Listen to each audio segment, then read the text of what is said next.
Wow. The fireball. So like it's kind of there like That is true. Yeah. Amazing.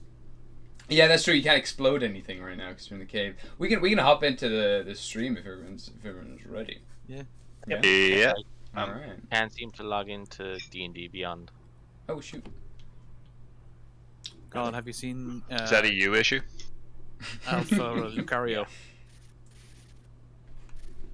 There's an Alpha Lucario on level 70. I was like, I'll go fight that, see its level. Nah, I'm good. And I just walked away. More like ran away because it was attacking me. I like when you can find just really crazy level stuff in games that you shouldn't be finding. But the alphas are like the Pokemon, but bigger. Nice. Because I was like, I caught an Alpha Electabuzz and I threw it out next to my fucking fully evolved version of it. And it was like a good bit taller than it. And I evolved it into like the final evolution. And it was like 2 people tall. I'm like, oh, okay, Nice. you're a big boy. Alright. You still struggling to get into the thingy? Yeah. Balls. what's the Doing issue something with now, this though. thing? Oh, Uh, I'm here. Hey! Alright. Alright. 3, 2, 1. Hello everyone, welcome to Into the Multiverse. So, Into the Multiverse is a D&D campaign set in Gostar. It's a series of D&D campaigns set in the world of Gostar. And in this campaign, we follow the story of the Yeeters. And so, I'll kind of bring up some visuals so that people watching the stream can see where you currently are. So, last time, which was ages ago, last year, the Yeeters made their way into the mines of Jarlheim, which are currently infected with a bunch of Remoraz.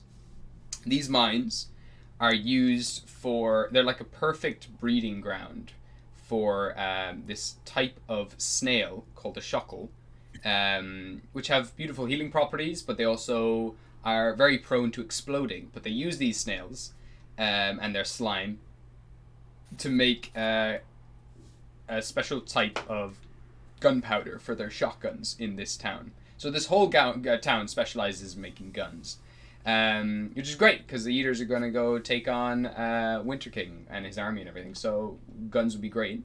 The only problem is all the factories have shut down. Everything in the entire town has been put under lockdown currently due to the Remoraz outbreak. There's a bunch of miners that went in here. They opened up something and opened it up to like some Remoraz hive, and now they have just flooded more or less the entire mine itself. And you've gone down to the very bottom of this mine, to the very bottom floor, and are going around taking out the Remoraz, being careful not to like ignite anything, like set anything on fire, or cause too many tremors or anything that might cause the entire place to cave in. Because if one of these shockles explode, it'll start detonating all over the place. So a really nice mission for all of you. And then in the last session, you met some sort of weird alien-like creature with like an exoskeleton that was crawling on the roof and trying to implant eggs inside of you, as well as just tearing through a bunch of these Remoraz. They're absolutely huge in this cave, and everyone's kind of burning through a lot of their abilities at the moment. But Not me. Not you, no, because yeah, like we were saying, you don't have to set anything on fire. So yeah, there we go. Okay, so before we jump in, I guess I'll get everyone to introduce themselves, and then we'll start playing the game. So starting with yourself, Moss, playing Epic. Well, I'm Epic. I play a dwarf barbarian fighter, and I'm currently I'm in a relationship with her now. Nice. Kind of. It's official. It's out there. Yeah. If there was Facebook, we'd be Facebook official. Nice. That's very cute. So Burr is the Pine Wild in your group that you met at the very start of your adventures. It's missing an eye now. Beautiful. Thank you very much. So then we'll go to Diego. And Marcus. Hello, okay, sorry.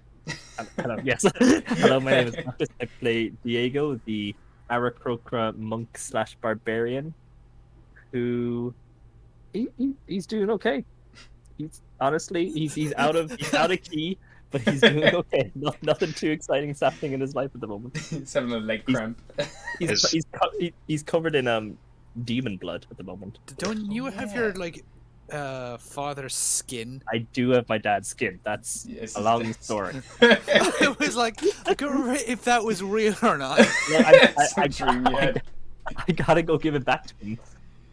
Yeah. But I accidentally bought my dad's skin off an eldritch being. It happens to the best of us.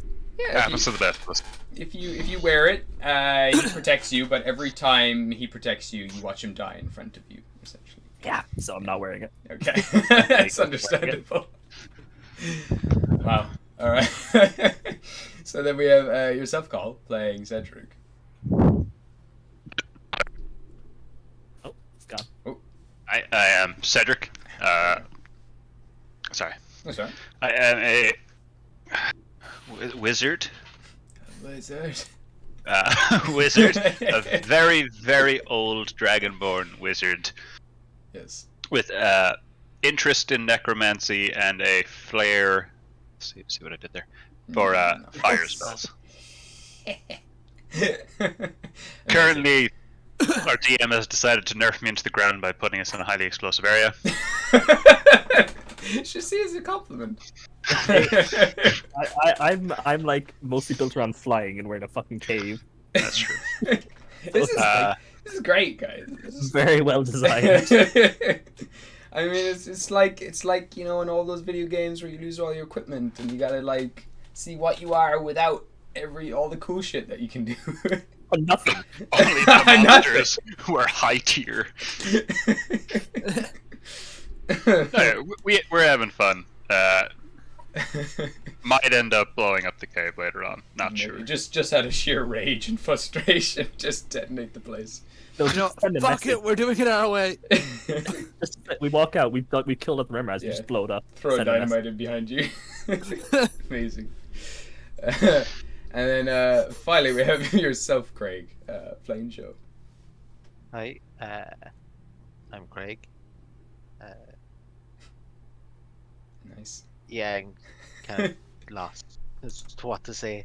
That's fair. You haven't really been around for a while. It's true. Yeah. Well, Yeah. you're making some sex toys, and you have a small business going now. Oh, fuck it, yeah. Yeah. Yeah, I forgot he was making sex toys. Yeah.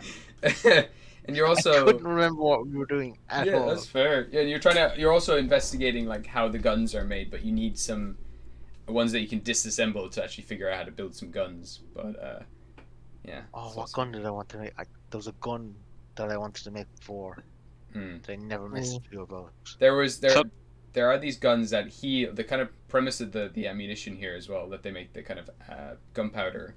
It deals damage and then it heals you with that damage. So typically all these people in this place, all the fighters, they dual wield 2 shotguns. They shoot people with 1 shotgun and shoot themselves with the other shotgun, and they start healing themselves and dealing damage. It's Gotta not mix them up. yeah. That must be a massive power play. Shooting themselves in the head constantly.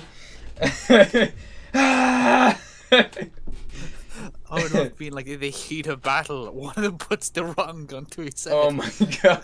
Just I'm not feeling gone. so good. I need a bit of a pick me up. That's even more of a power play. You could argue. Sprinting at the enemy and then blowing your head. And then they're just like, What? how can we fight these people? What do I do to that? How can we top that? They're literally killing themselves. It's just like the Celts who threw themselves off cliffs onto boats. They just exploded onto people's boats, like arriving in Ireland, and they're like, Yeah. "Yep, we're just gonna explode on your boat." Yeah. All right. I just thought, imagine if we get throughout this entire dungeon and we're leaving and a fucking spark goes off. Mm, Yeah, we got to be careful in here. yeah. Oh yeah. Pretty dangerous stuff. So, yeah, you. Or we can be reckless.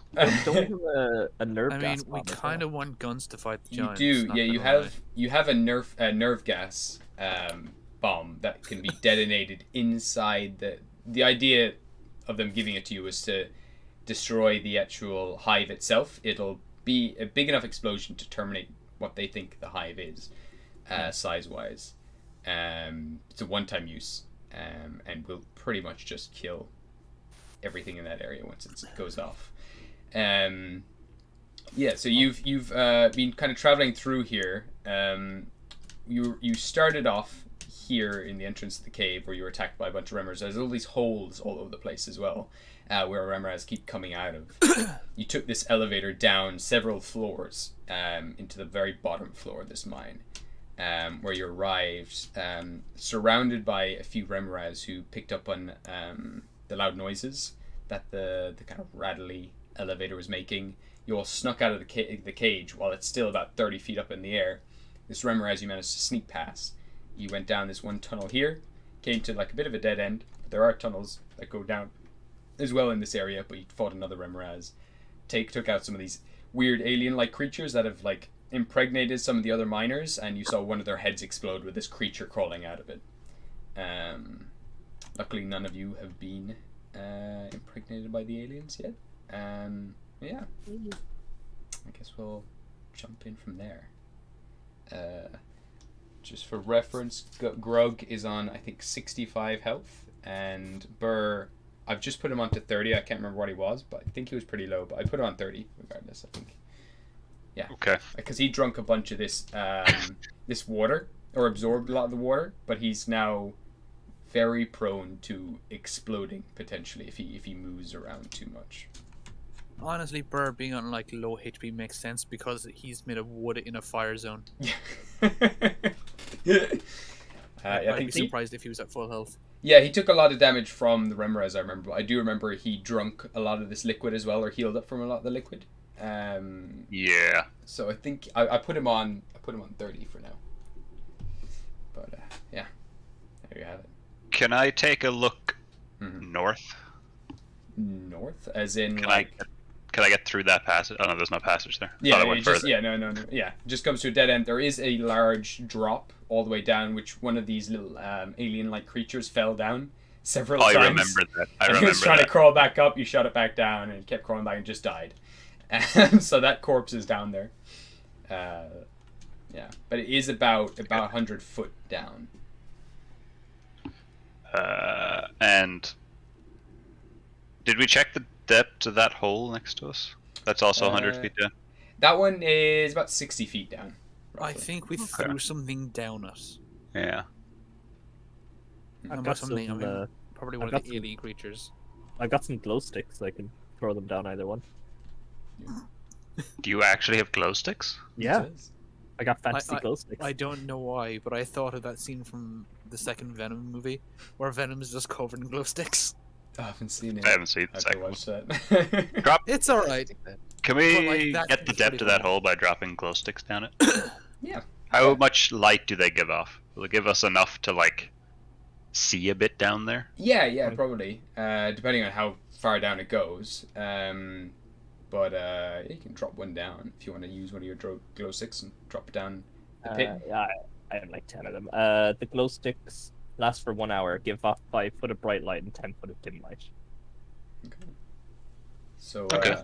just to say as well, this one I will say is about 100 feet. You've kind of roughly figured out. This one's about 100 feet.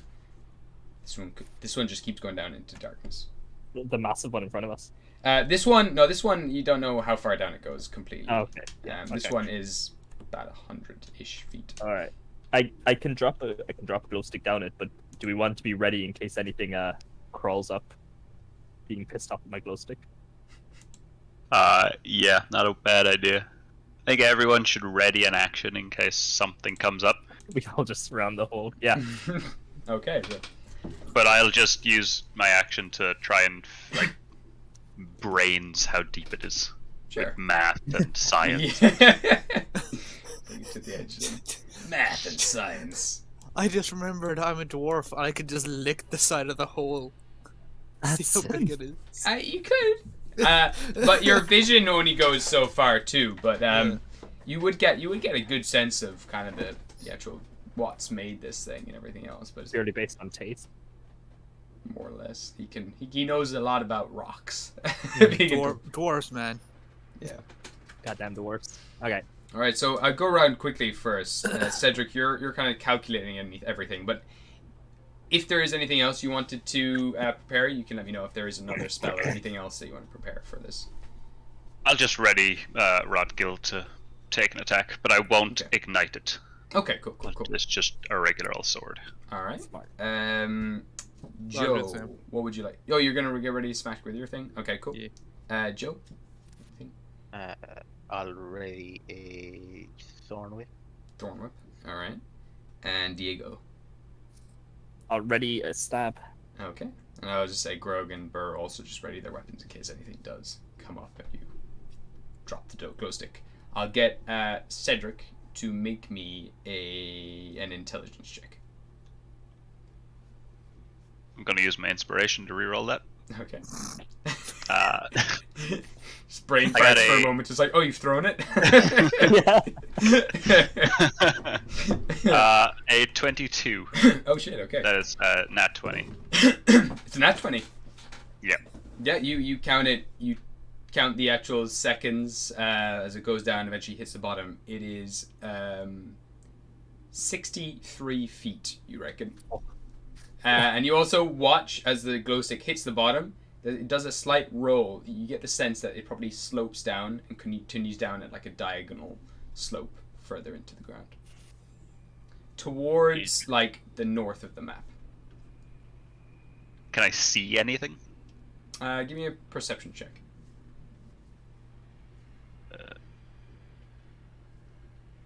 Good old age. I'm gonna say Cedric looks over and his glasses fall off his face into the hole. It just tumbles out for a while. I got a 4. 4. Don't want to see anything. No one else would see anything currently at the moment. As of yet. Wait for a while. Still nothing. Okay. Well, that's kind of a good sign. Nothing's come out of us yet. I think we blow up the cave. Right. Look, I know this is a tough one, but I don't think you should give up so easily. I don't think there's an entire town This is above like, us. like giving into like the walkthrough of a video game. It's like, you just blow it up. Just blow it up. Stealth is a recommended option for this level. Cowabunga it is. Okay. Arrow, dude. Can I see over where the Remoraz is again? Yeah. You looking for anything in particular, or are you just kind of peeking over? Just want to see the area to kind of get an Yeah. idea of what we know is there. So you know, cave, you come down here, goes up northwards, and there's another path that goes off to the east. Yeah. I mean, it might be better to investigate those routes. I think Yes, another okay. Remoraz as well headed down to the Yeah, I east. remember him heading over there as well. Oh, I don't want to deal with more Remoraz. Such bitches. They're such a counter to us, like. In anti-melee, anti-fire. What do we got? I would rather fight a dragon, to be fair. Dragon's At least more we fun. have, like. You know where you stand with the dragon. I think we know where you stand. explore north, maybe, if we can get there. As in down the whole north or up the route north? Up the route north. Yeah. Stay on this Yeah. level for time being, just so we can get an idea. You could would try know to- as well, from the information you've been giving, kind of giving the rundown of these mines. This is the base floor. The mines don't go further down below here. This is the But lowest there's floor. a big deep hole that leads further down. There's a big deep hole here currently. Yeah. Does the whole it's big? It looks big enough for Remorazes to climb up and down through and all that shit. Like it Yeah. looks pretty much like a We Remoraz tunnel. have We're going down here to get something again, isn't this? You're going down to hopefully clear out the nest, so that the peat miners can come back into the mine to start The nest is harvesting. probably down there, isn't it? The goal is find the nest, put the nerve gas in it, blow up the nerve gas, leave. do a Right. Power 'cause Ranger I have explosion a behind you. canter of endless water. So can the Remoras swim? You're just Just leave it hanging. Or give me a nature check. While I check. it'll take only 3 years for it to fill up. All that 17. too. 17. You don't. Remoras are new enough to you, but you know that there's not a lot of insects that can swim, or at least hold their breath for a very long time. You reckon you could drown them, but then again, like Marcus just said there, it might take months before this place is. It's like I'm looking into this. Right. Why is I Can looked up I- how to no. fill a cave with water, and it just brought me to a Minecraft subreddit. Right. That's great. I can make it salt water Mhm. and then use my. Although no, because then they'd explode. Yeah. Oh, lightning! Yeah. Lightning. Everything we do is Classic. bullshit. Well, I can I make predicted you would go for that. it produce 30 gallons a minute. Are we actually gonna run the maths on this? The How issue big is that cave? I mean, we get need up the this layer. shuckle for stuff. I mean, this layer that you're currently in, this floor, the roof was about 60 or 70 feet high when you first came into the open area. Oh, interesting. You don't know how many holes there are, how many caverns there are that the Remoras have dug into. And you are also just on the base floor. There is like about a dozen or so floors above you as well. It would also kill and drown probably all of the shuckles. All the as well. shuckles, yeah. Yeah, We don't want yeah, because that's what forgot we about need that. to Too make. rich for these issues. Oh, can't I just buy the mine? It would take 10 minutes to fill up a meter cubed, Oh wow. That's a long time. or like 8 minutes. But yeah, But I'm producing 30 gallons. a minute. Yeah. Oh wow. Not that much. Jesus. That's insane. Okay. We can say, for context, that would be a roughly 5 by 5 foot square ish. Yeah. Fill those square. One square. Minecraft block per minute. Your infinite water source is really far away.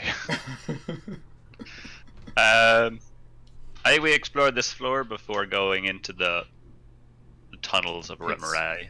That's fair. Yeah.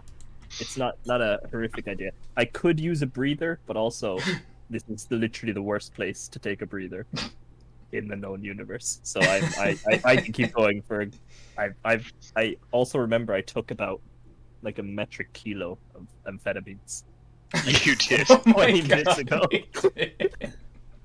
Ain't no way you're gonna sleep anytime soon. I'm raring to go. You're kind of vibrating slightly. Yeah, I can keep going for a little bit. Okay.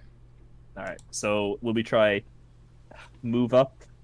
Move up to the right and north, Right and north. and right try there. what? Just kind of stealth by. I Yeah. can. If it's still there, it might have moved on by now. Yeah, I guess. I'm pretty sure I have invisibility and I can cast it on us. We should be good. Oh, and how many? Depends on the level I cast it, I think. It wouldn't be a horrific shout, just even scouting out the area, all invisible.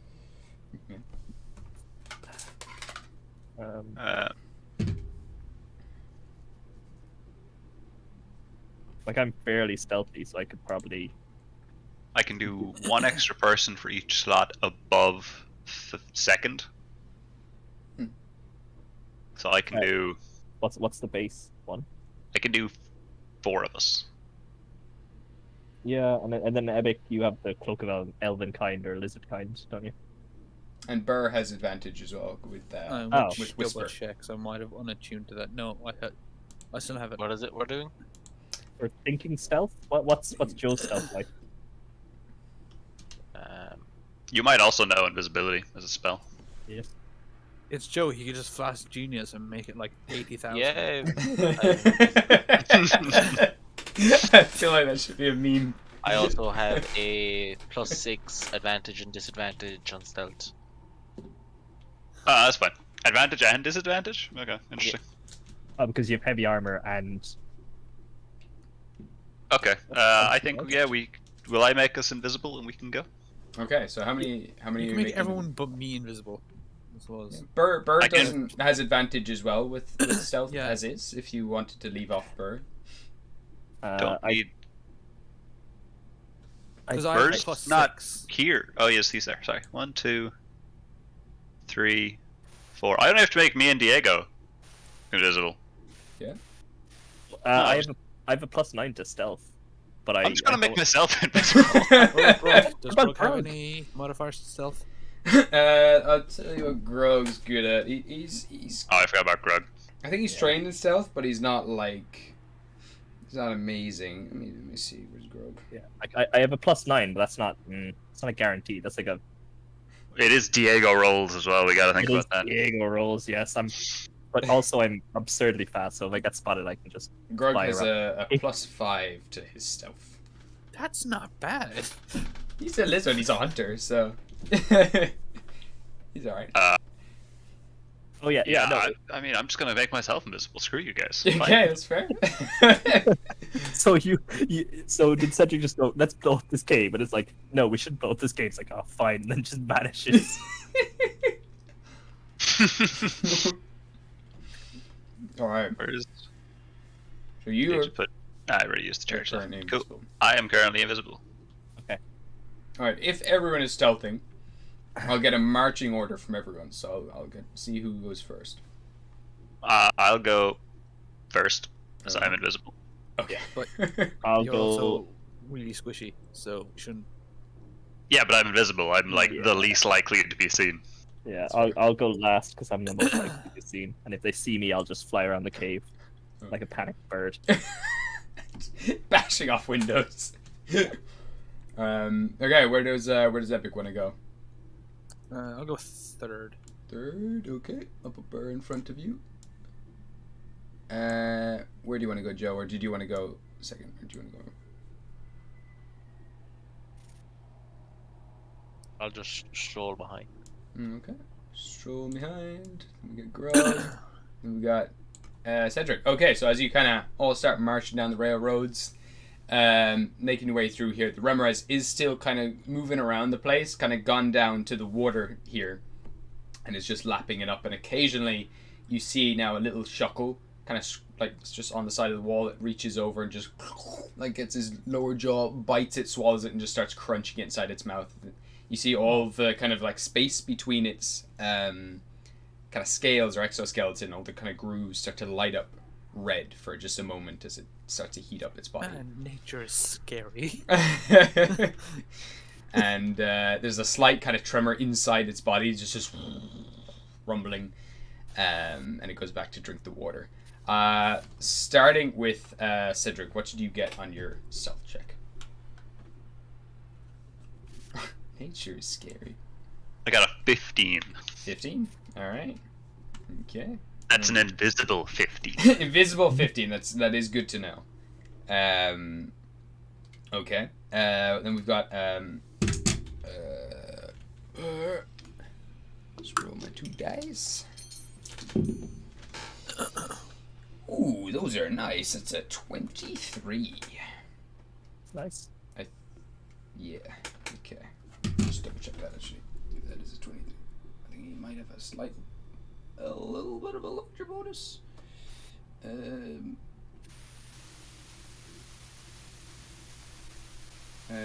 Oh no, yeah, it's 25. Not bad. Everything counts. Epic, what did you get?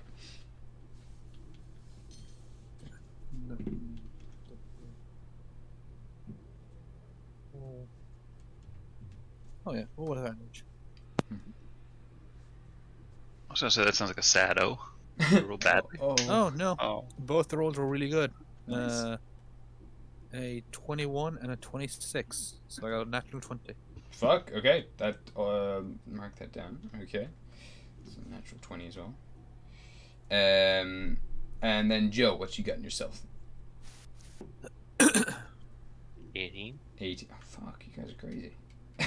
It's just like there's no point. Diego, what did you do? All right, ready for Diego's roll? I'm ready. All right, I'm calling it a Let's nat make it one. double digits at least. I'll do my best.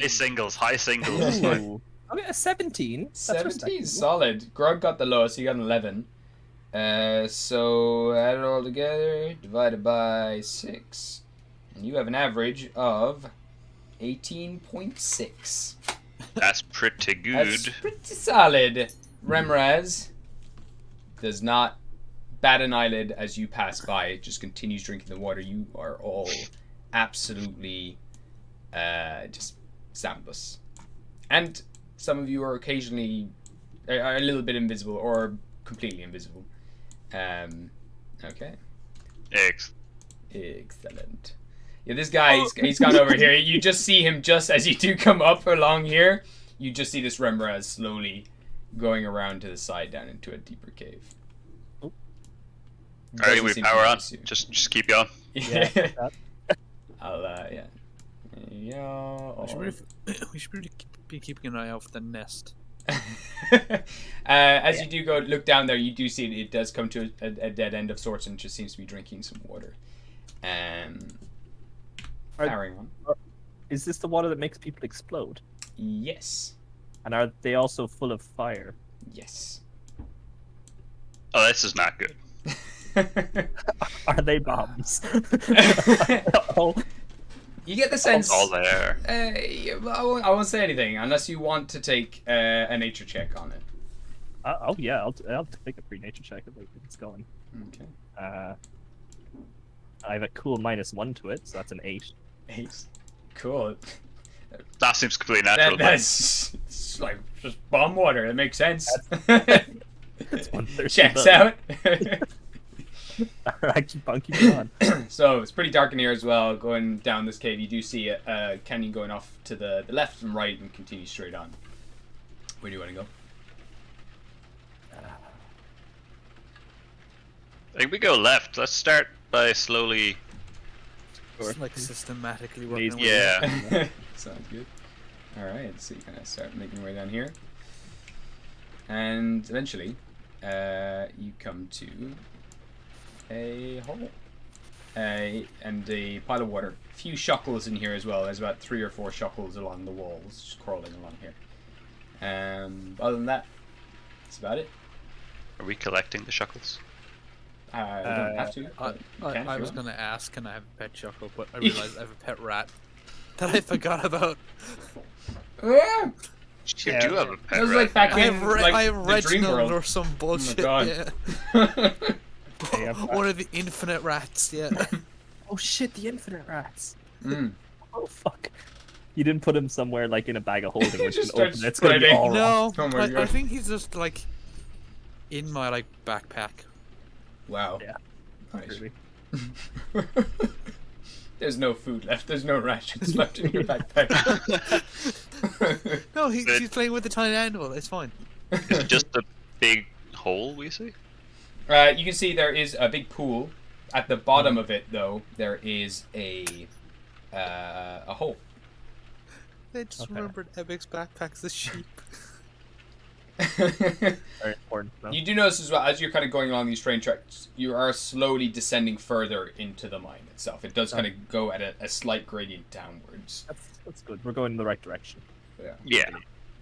I'm still don't- invisible, so I'm just gonna walk past the whole group, just Okay. everyone, just going. Yeah, there's nothing there. Okay. Nice. Fair. The disillusioned voice just coming out of nowhere. Set turn around. Where do you want to go next? Right or straight on? Yeah, let's go right. Alright. Continue down. Sway. And make your way into this area. Can you give me a perception check?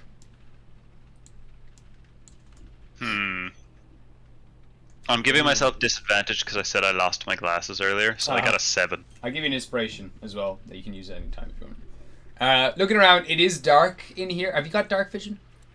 No.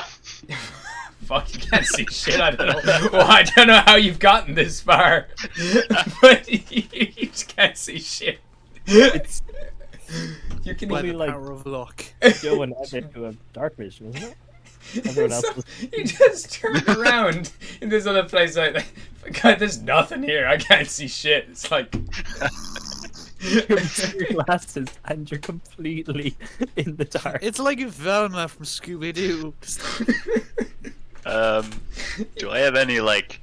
there is a faint glow coming from the pool to your right that is filling this place with a very hazy green, but you can't make out what's beyond that. Anyone else is free to make a perception check around this area if they want.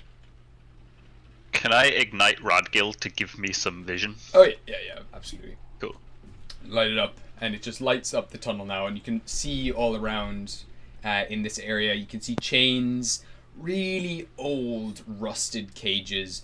But some of them are as well, they're not made out of metal, they're made of like some sort of white stone. There's also large pillars. This looked like it was once some sort of prison of sorts. Give me an investigation check for this room. Me? Hmm. At 20. You can see as well little scatterings of strange blades and knives made out of like a black obsidian material. They're kind of crude and jagged looking all around the place, and as you kind of piece through them, they're unfamiliar but also kind of resemble like torture devices, like little tools and implements used for torturing. 1 second. But they look old and ancient. Okay. There's also faint engravings on the walls that are heavily faded at this stage. But yeah, if you were to study them for a while, you might be able to decipher them what they are. But they seem to be in like an old. They seem to be written in Abyssal. I speak Abyssal. You speak Abyssal? I speak Abyssal. Okay. From just off the cusp, you can tell they seem to be some sort of arcane runes of warding and kind of encagement or entrapment or kind of barriers. Interesting. Yeah. Is there any magical essence coming off them? Are they still active? Give me an Arcana check. 18. 18. You can see, looking around, they're not. They did have like some of them had like a dusting of some sort of powdered gemstone or some sort of sparkly material that's kind of gone dull now, but it just looks like almost like bits of broken glass are inside. They're like powdered glass are inside. But it looks like they've been destroyed and slashed and deactivated. Again, though, they all look incredibly old. Like they don't look like they've been recently destroyed. They look like they were destroyed a long time ago. Can I attempt to discern any information from them? Yeah, you can give me a history check. Or if you want to find out more about the magic itself, you can give me an Arcana check. Depends what you want to know about this place. I don't know what they did, so I'll do an Arcana check. Okay. A 25. They are binding runes. They are kind of like they seem to be connected with they're kind of a set. They're like a part of a set. This seems to be the kind of mother rune. These walls seem to be like the mother rune. And if you were to put a connecting rune onto someone or something, they would be bound to this rune until you remove it. So it seems to be some like this whole room seems to be some sort of way of caging people and trapping people. Looks like a long time ago people were bound here. Is it possible for me to learn this rune? You could, Or if like you were jot to, it down for later? You could jot down some notes, but to kind of properly learn it, you might have to take about an hour or so to decipher it and learn how to I mean, possibly use as it. long as we don't blow this place up, we can come back here. Diego, you said you were a little bit, tired. Could take an hour. I am a little bit tired, but this is also a cave full of centipedes. We got a massive fucking hole in the floor, and also I don't know where you are. You Disembodied voice. There was speaking out this of the air. light coming around the whole place for a while, just kind of going from wall to wall. Just a little ball of light. Yeah, look, if There's just people a are happy- floating flaming sword just like, walking around the room. if people are happy to chill for an hour, we can like kind of make this place a bit defensible. Like, I don't know, is there like rocks and like There's Scrap quite a lot of around. rubble here, actually. From all the pillars and cages, you might be able to build some sort of barricade. we could do something like that, but I'm just worried about shit crawling up the hole. Might be your only problem. You A know? very valid concern, actually. Haunts my dreams. We can go. It's fine. I will quickly jot down notes just in case we do end up blowing up this place. But Give me an intelligence check. Let's see how fast you can take down the information. thanks for that inspiration earlier, because I'm going to use it. Oh, I got an 8. 8. Nice. You get down like the bare minimum. You're trying to like get down one of the runes, but you just keep messing it up and you kind of rub it out and erase it, and then your paper's kind of going all bitty. You get a very rough idea. Basically everything you know right now.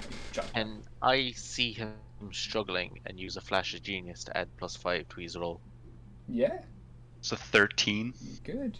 Yeah, so I will say that you can get down some of the core runes here.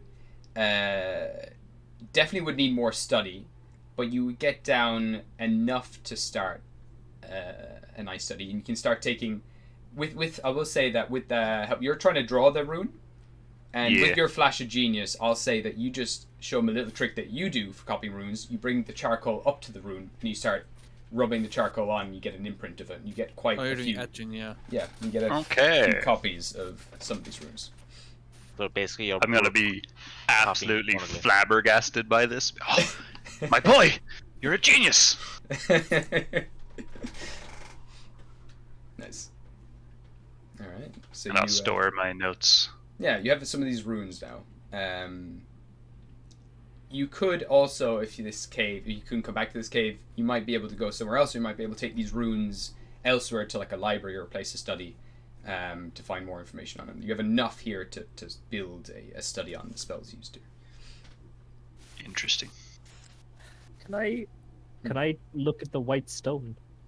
Yeah. Or whatever they are? Yeah. Give me a history check or an arcana check, whichever you prefer.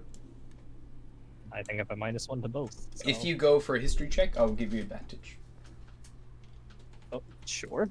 What's my arcana? Yeah, -1 to both. So I guess history with advantage.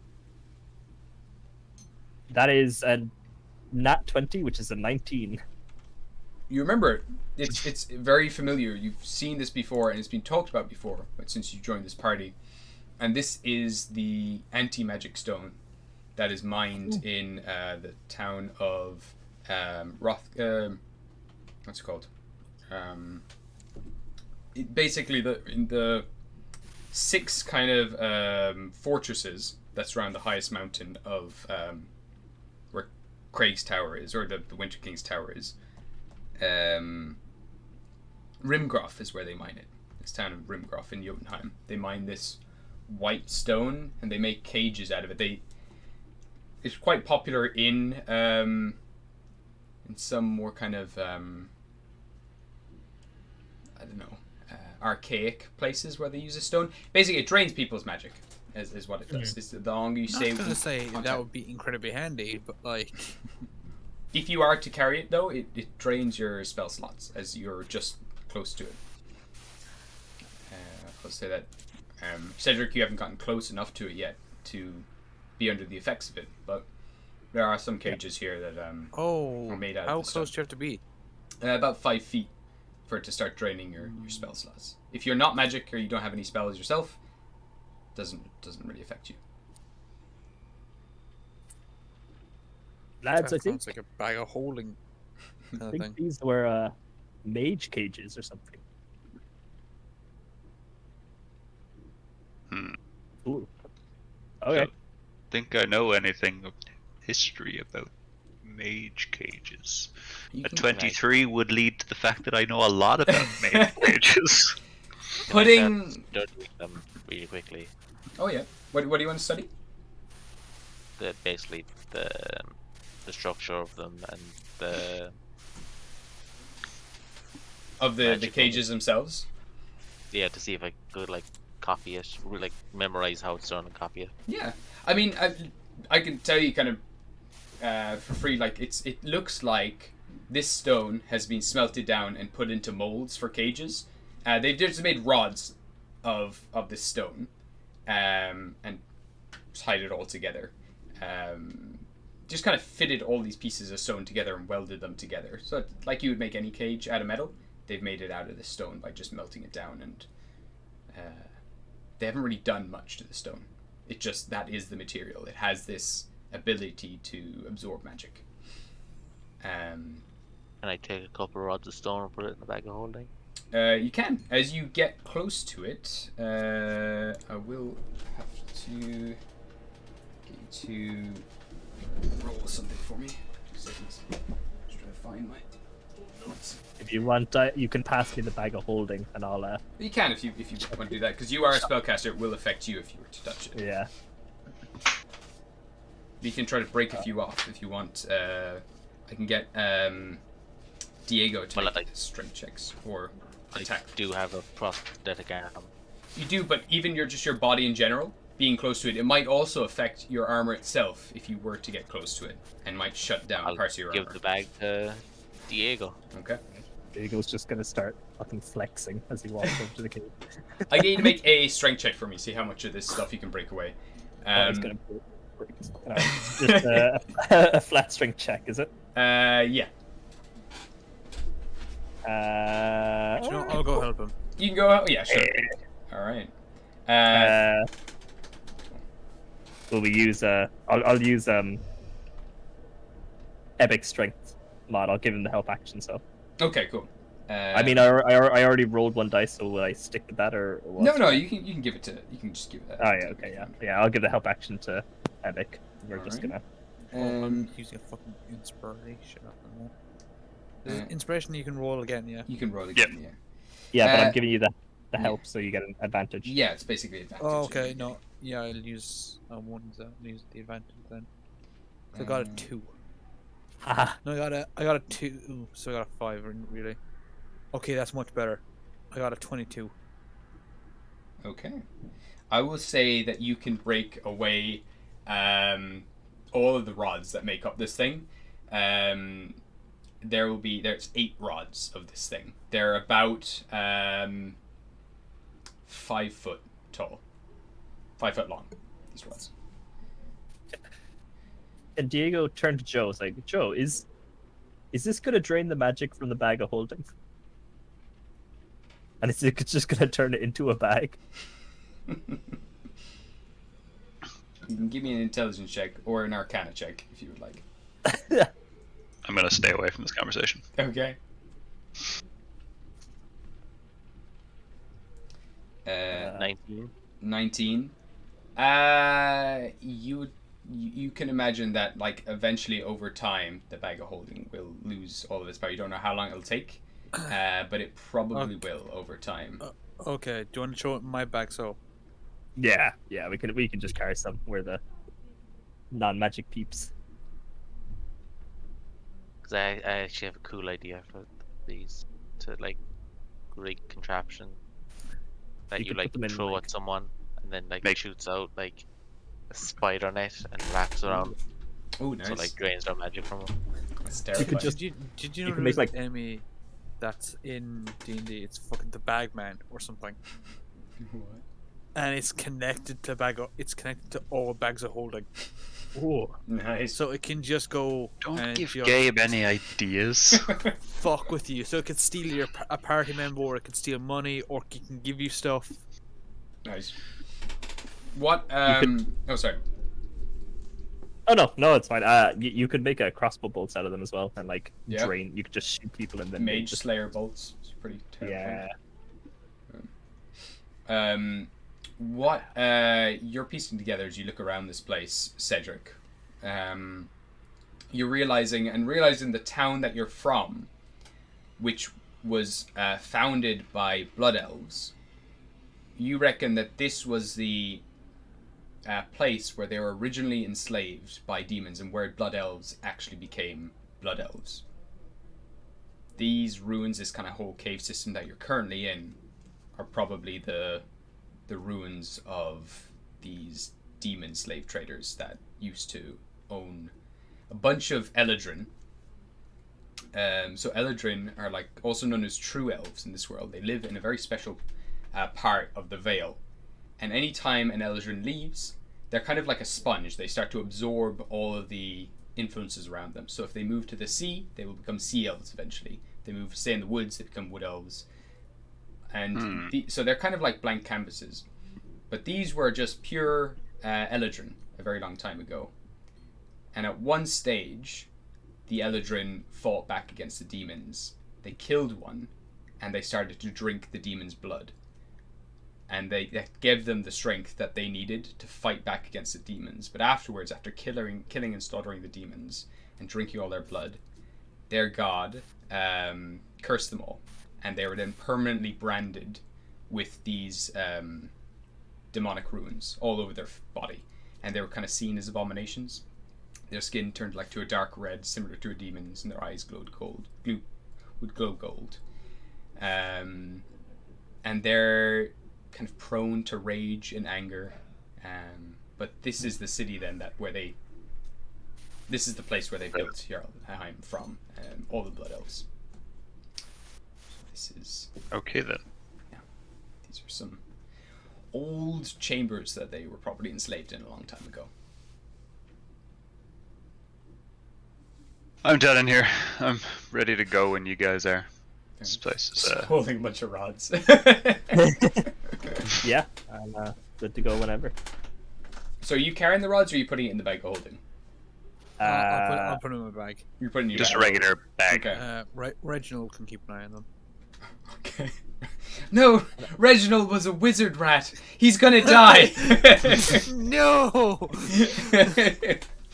I can say then you can like stay towards the back a little bit from the rest of the spellcasters and the like, and We're just carrying radioactive fucking rods now. that's basically what you're carrying. Yes, it's radioactive for anyone who casts magic. But yeah.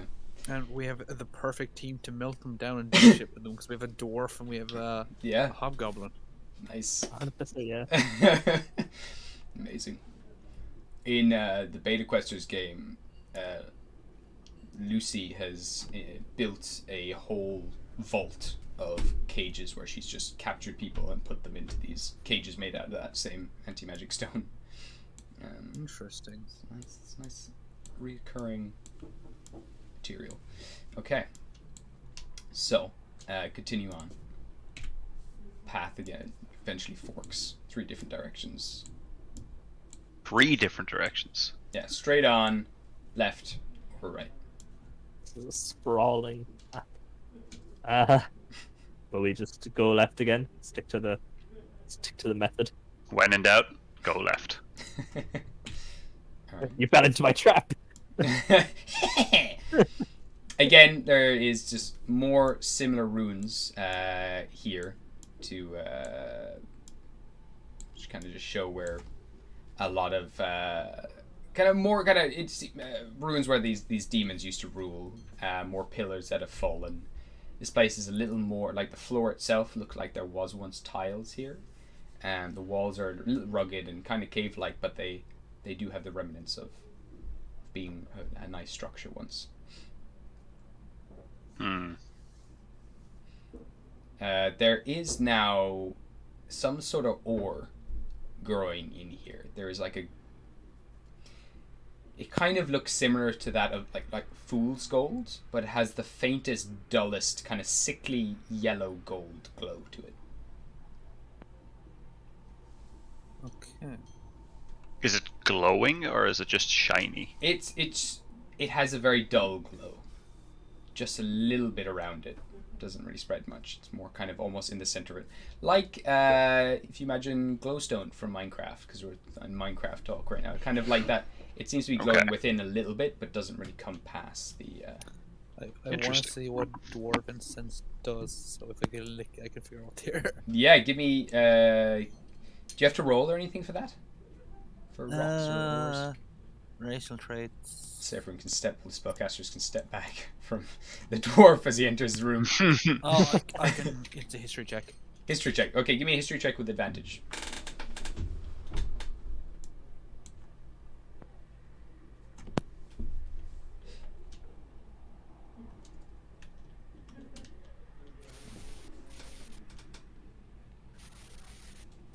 Oh damn, 15. 15. It's a very rare ore. You've never seen it before yourself, but you get this is a demonite. This typically starts to form and grow in the presence of demons. Yeah. And it seems So to what be. I'm gonna do? Yeah. I'm gonna take out the It's currently glowing a little bit. Little bit, yeah. tiny be hammer active from slightly. the tiny anvil, and I'm gonna chisel a bit off. Okay. Of course, that would come in handy. Pop, pop, pop, pop. Yep. Have a little bit of demonite ore now. That's glowing slightly. Glowing slightly, more radioactive Throw it to Joe, substances. so he can put it in the bag of hold. Okay. Gonna remind people that it glows when there are demons nearby, and it's glowing slightly. And I it suppose It also because, grows where demons exist. To be fair, Diego we are. and Burr are just covered in demon blood. Yeah. Are you not covered in demon blood? I don't. I'm not. I thought I everyone don't think got covered. Oh, you're Join the not club. yet. No, I bought enough to cover Burr in because I was like, I'm tanky enough to survive stuff, but Said Burr takes hopefully. double damage.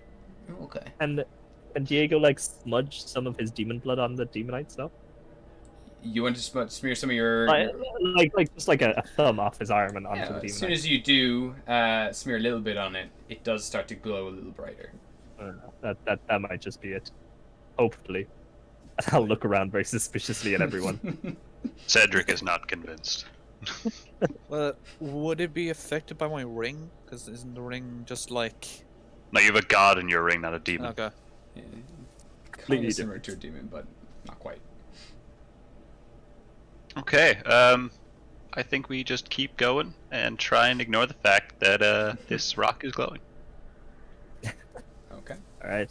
So the worst that could happen. Up and to the right.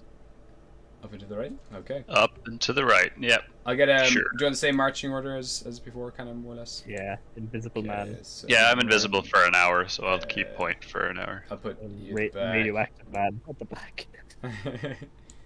Do. There we go. Sure, that'll do. Yeah, let's go that. All right. Continue on. Ooh. Into now what looks like it was originally some sort of temple or the like. It's filled with skulls and bones, bone dust, these shards of crystals. You can also see a bag of shells, like small shells, just like thrown to the side here. Another big pit inside this room. And as you do enter this room down to the bottom here, there's just another pool, and there's a lot of demonite starting to grow all around this room.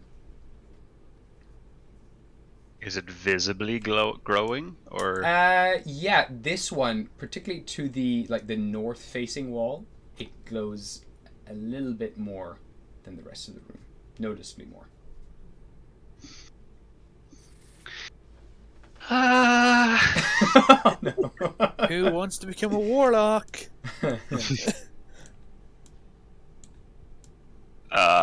So no, I'm taking that. They said it was just bugs down here. Let's not get ahead of ourselves. It might still be demonic bugs. Okay, this is true. Plus, there's a lot of skulls, though, isn't there? Like the demon elves, blood elves. There's a large horn skull here. Has these kind of two kind of curling horns, big, massive, kind of like bull-like face. Can I go inspect the big spooky skull? You can, yeah. Give me either a religion or arcana check to depict what this thing is. Still so bad at it all. 8. 8. Big You bird. don't know what it is, but it doesn't seem to be any kind of normal animal. It definitely seems kind of demonic in nature. Yeah. God, Diego's so smart. Guys, a big bird died down here. It's very sad. Can I look down? Just have a little peek down that hole. Down that hole. Yeah, give me a perception check with a disadvantage. I already have disadvantage. A 13. You would get the faintest waft of heat coming down from this hole. Just a little bit of heat is coming out from the hole. A slight gust, a slight draft of heat. Interesting. That could be the hive, or could be a demon. It's hard to tell how far down this goes.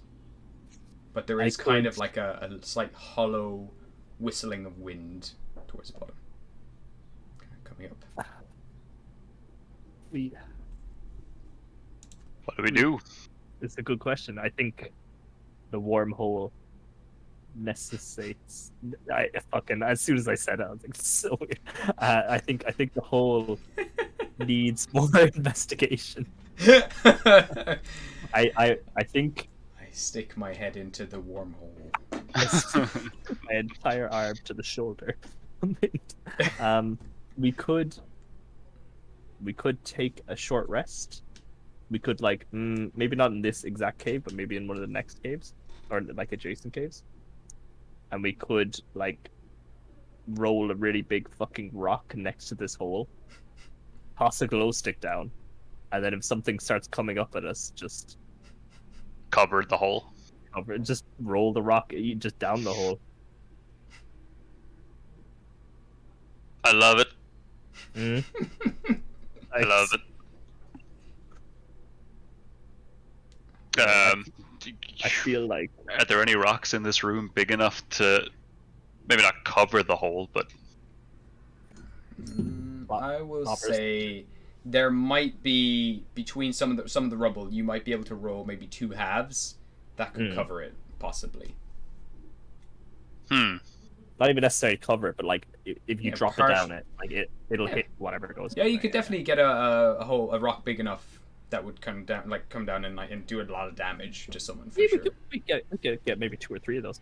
In theory. let's go for it. Okay, Let's do are we Diego's idea. I like it. are we going to short rest first, or are we here. just gonna? Are we gonna short rest here, or are we just gonna fucking go for it?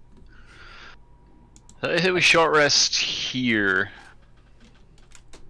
Keep an eye on the hole, but before we rest, we'll get the rocks ready to.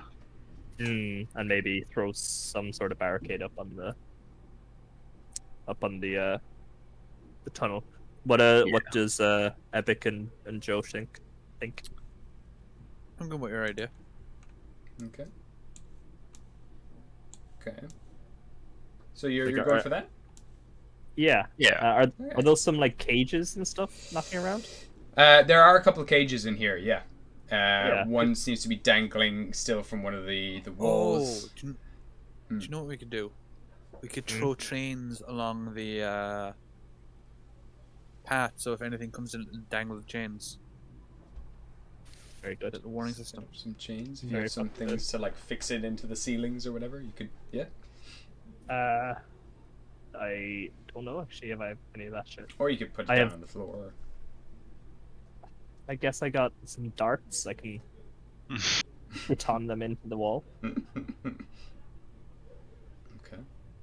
And then maybe we could like use some of those cages to block. Do we want to block our escape though? Is also a question. Probably not. Probably not.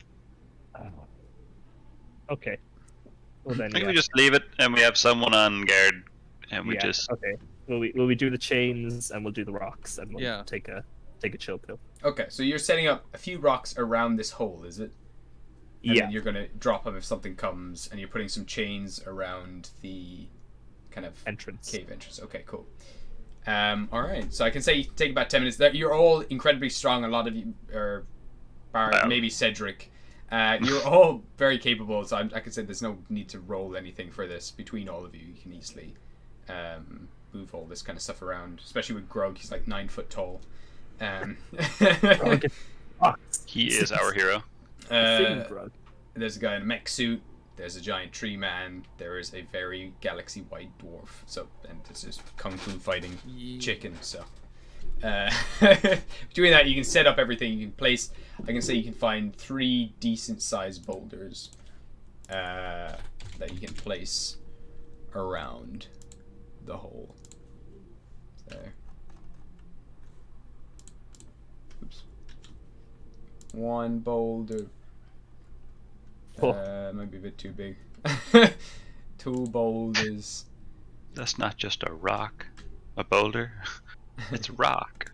There we go. You have your 3 boulders at the ready to be pushed down if you need to. A few chains dangling around here in case any intruders come, and you can start settling down for your short rest for an hour. If you're happy here, if you want to go in here, you're happy enough doing it here though, right? Yeah. Okay. Guess so. Okay. I need to find something for this. No, you don't. Don't worry about it. It's fine. Yeah. Shut the fuck up. Alright. The rocks come alive. As you are all taking your long rest here, for Short rest. short rest here, you do start to get this kind of eerie feeling being this is not a nice place. And as this kind of influence of this corrupted old ritual room that you're currently in starts to take hold of your minds, I need everyone to make me charisma saving throws. Oh. Weird one. Cedric gets a 15. Okay.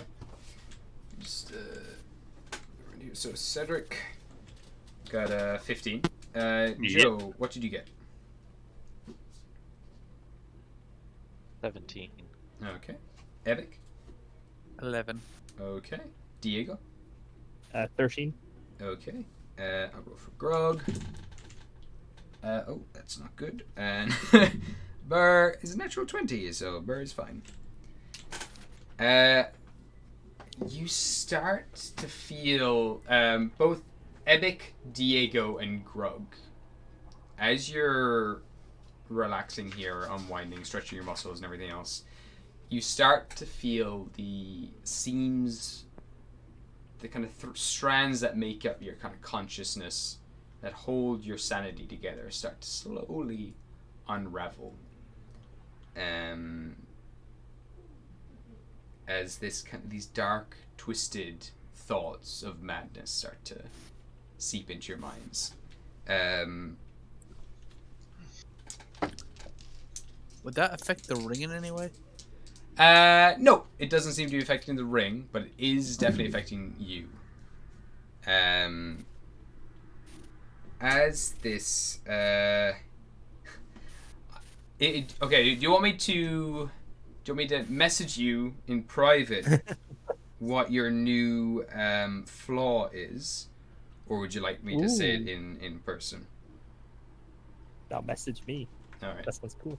All right. I Uh, will A new message flaw. each of you. So, starting with yourself, Diego. All right. So your flaw is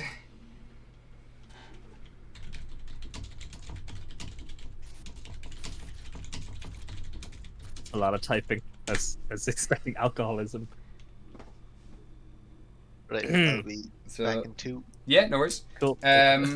For Epic, okay. Ruh-roh. No. That's what you want to hear your DM say. that's Alright. what I said to him in response to my. All right. Okay, where is get Moss Killer Ham? Where are you? Actually, I can probably right click you right in the chat, and then I can probably message you. Message, yeah, you can. Cool. Message. Here we go.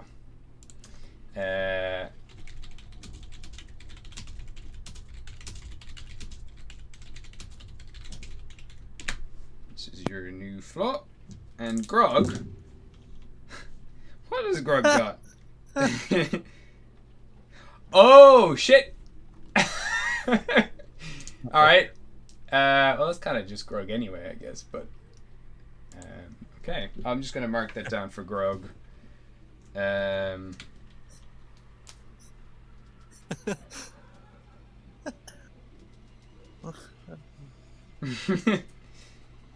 Okay. It's So- good. It's good.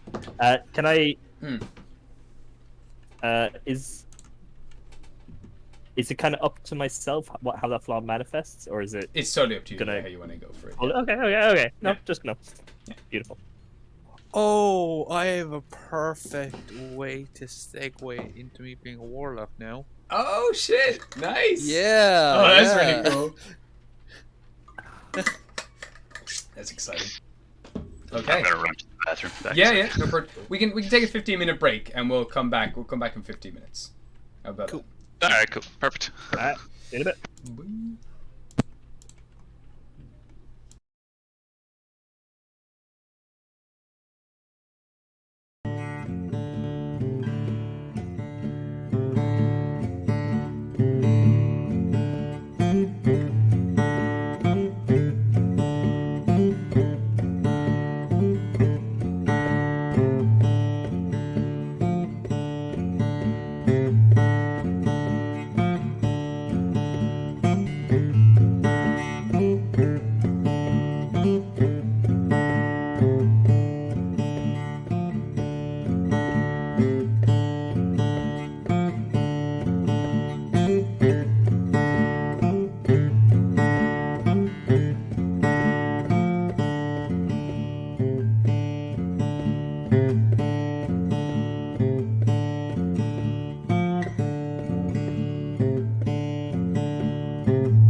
Okay. Kinda creepy. Oscar will look at Ghostly and say, "Frog, horse, frog. Do you wanna frog, horse?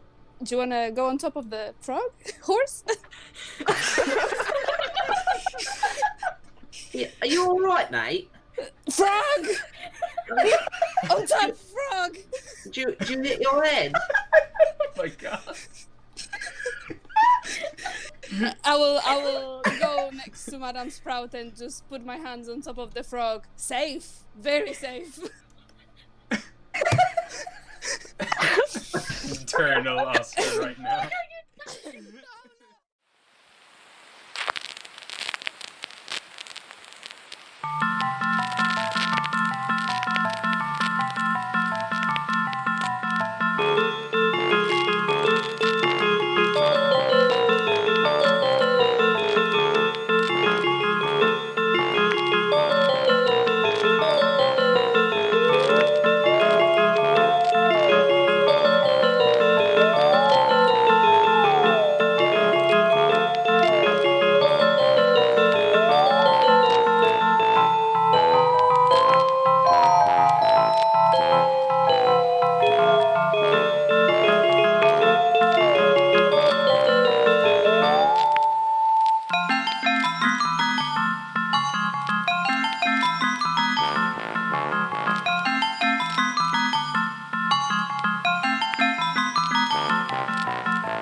You would notice that Bubbles does a thing where the sides of Bubbles' mouth kind of stretch to the sides and curl downwards and you can sense what Bubbles is thinking, like, really, you think I'm good at this kind of stuff? I was just gonna look at her. I was like, no, but I don't think I'm any better.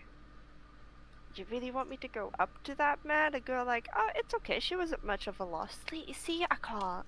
Bubbles kind of points inside their mouth, and just you know what Bubbles is saying the whole time, and Bubbles is just trying to communicate, like, I can't even talk. I think that's the benefit. Yeah, Fine, that's true. okay.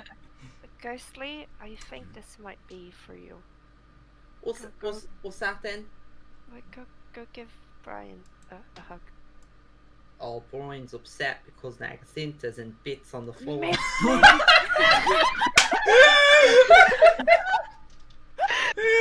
Oh my god!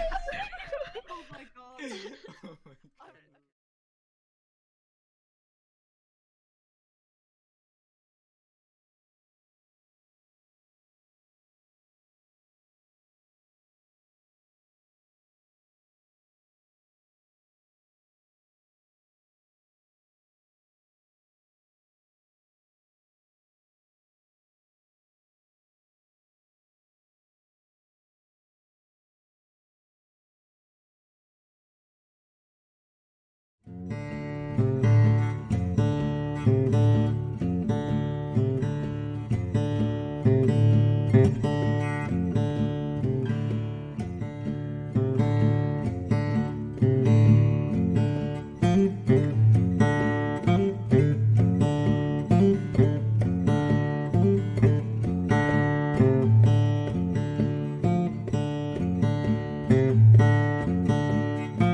Okay. Kinda freaky. Oscar will look at Ghostly and say, "Frog, horse, frog. Do you wanna frog, horse? Do you wanna go on top of the frog, horse?" On this audio. Ba-ba-da-ba-bum. Okay, 3, 2, 1. Yeet! Hello everyone, welcome back to Into the Multiverse. So, the Yeeters currently have been traveling through this cave infested with remoras, have been discovering the kind of history of the town of Jarlheim where this mine is situated. Found out that the Blood Elves who set it up were once enslaved by demons, and now the Yeeters are starting to find traces of demonite ore starting to grow inside this cave, and it typically glows when demons are close, and also grows wherever demons have been. Typically where demon blood has been spilled specifically. And so you have now kind of fortified one of these rooms so you can take a bit of a rest. Placed a bunch of boulders above one of the holes in case anything comes up.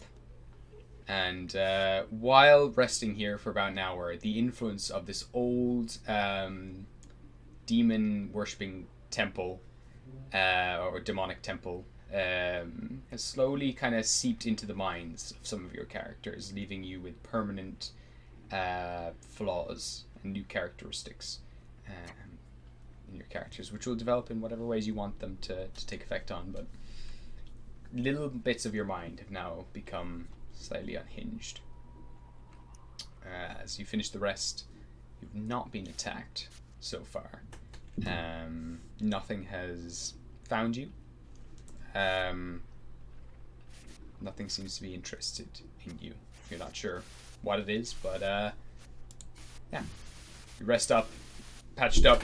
Grog is going to be...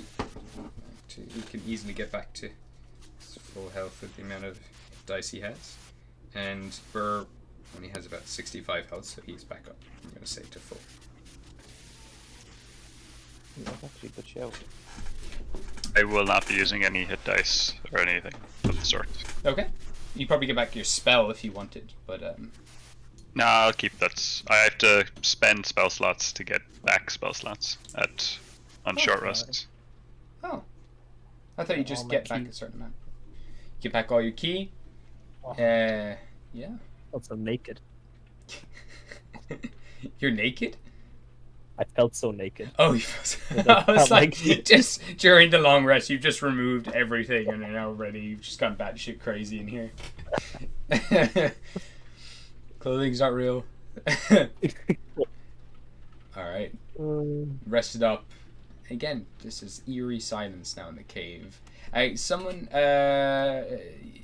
give me a group perception check. You can only roll for a perception check for me.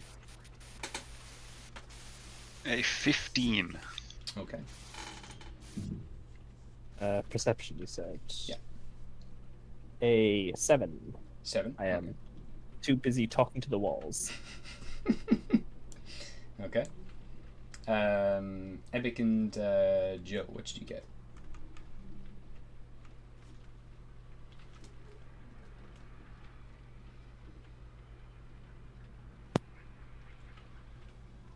$18. 18. All right. 20. Okay. Epic and Joe would have picked up on this. Along with the kind of low whistling of the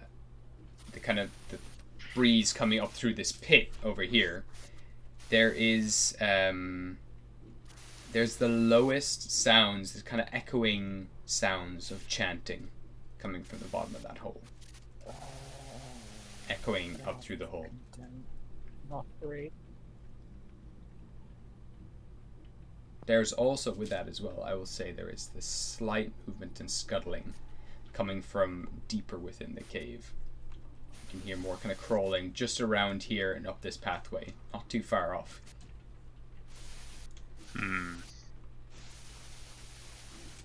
But it doesn't seem to be that of a remorse. It seems to be, they seem to be smaller, more decisive steps. Interesting.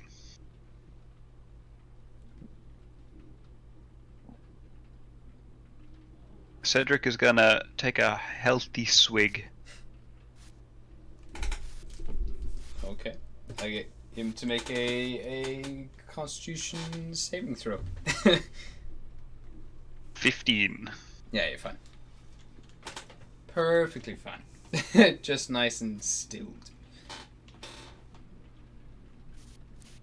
Stilled will do for now. Okay. I don't hear this chanting, so. Yeah, you wouldn't pick up on it. I don't know if Joe or Epic is mentioning it, but yours wouldn't pick up on it.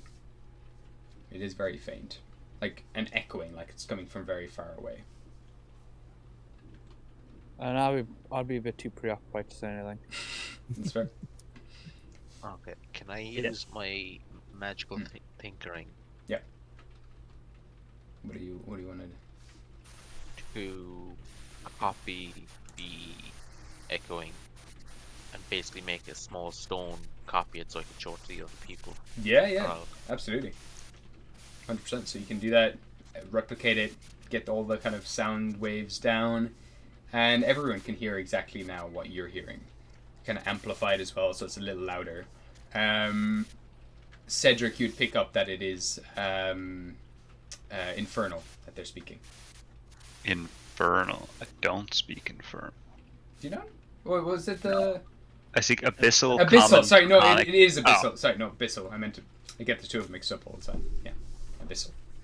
Can I translate into English or common? Yeah. Essentially, kind of roughly translate to rise Demogorgon, come Demogorgon, rise Demogorgon, come Demogorgon. They're trying to open up a gate. They seem to be trying to pull him into this world. I've seen enough Stranger Things to know that we don't want that. The Demogorgon in D&D is a whole lot worse than the Demogorgon in Stranger Things. That's a little man with a flower for a head. Cahill knows about the Demogorgon, but does Cedric know about the Demogorgon? Give me a religion check. Nope. Nope. Nope. Just Okay. Just nope. Just nope. First time you're hearing the name Demogorgon. Ah. Anyone else is free too if they want. But... Any of you know what a demigorgon is? Sounds delicious. Religion check, is it? You're great at this. I'm fucking phenomenal. Got a 9. Never heard Got of a it. 2. 2? Oh.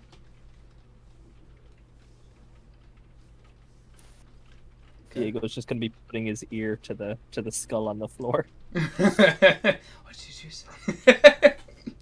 You swear you can hear it talking. I can think I can hear something. Death has become me. Don't let it come for you. How's your flavorless beer going? It's like thick water. Thick and fizzy water. Ooh, yeah. No, I can still get kind of the aftertaste of it. So that's a chunk of the enjoyment.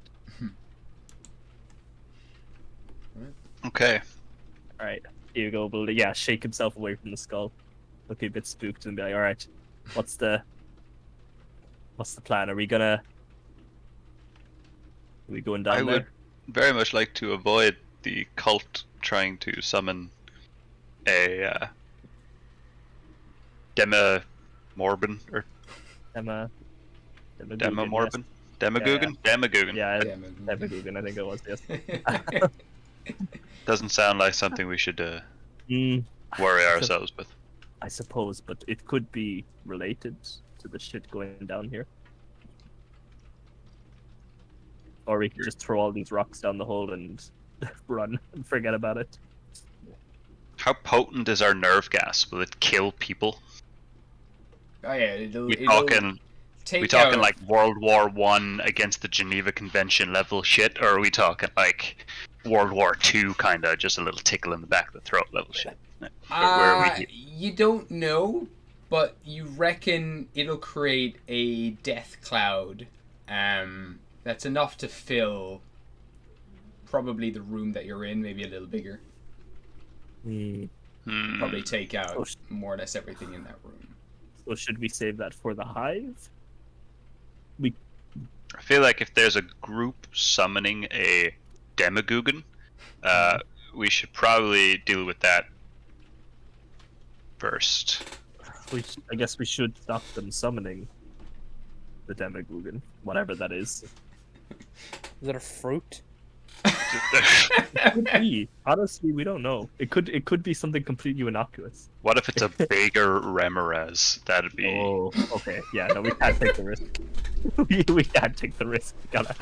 Worst thing in this world that was ever made was a Remoraz. We could be fighting literal Satan. Nah, fucking Remoraz. He's Got nothing. You don't burn when I punch you. The Yeeters logo is just like a Remoraz, but with a big Remoraz. cross over it. No more Remorai. All right. So will we? Joe, would you be able to lead us to the source of this noise, or? Right, Gabe. Am I Nami or am I Zoro? How's my sense of direction? Horrible. It is a pit that drops down. You're not sure how far it goes. Okay. But that is where the source is coming from. Is from the bottom of this pit. It's pitch black currently, so it's hard to tell. It goes on for quite a while, probably beyond any of your vision. Okay. Probably, but And not I- definitely. Well, Everyone you look did- down the hole. It is. Want to remind everyone of my sentient belt that I made Oh, that has the wire. Mhm. So I will basically use that. oh, you take the as- measurement. Nice. No, as in like I'll sink it into the ground and like walk down the pit. Oh, okay, fuck. Alright, sure. So, start descending down slowly into this. Want a glow stick? I dark vision. Oh, fuck off. I'm just saying my glow sticks. Do you know how much wire you have on this thing? I think we said 300 feet. 300. That's perfect. It's not more than enough. You get down, and I'm counting also how much wire is in here. You hit the bottom. It's about 70 foot down this hole, and it now starts to cave downwards at a diagonal for a moment. It slips down that way, and it keeps going for another while. Another like, at least how I don't know, about 60 feet anyway. It's as far as it goes before it goes into darkness.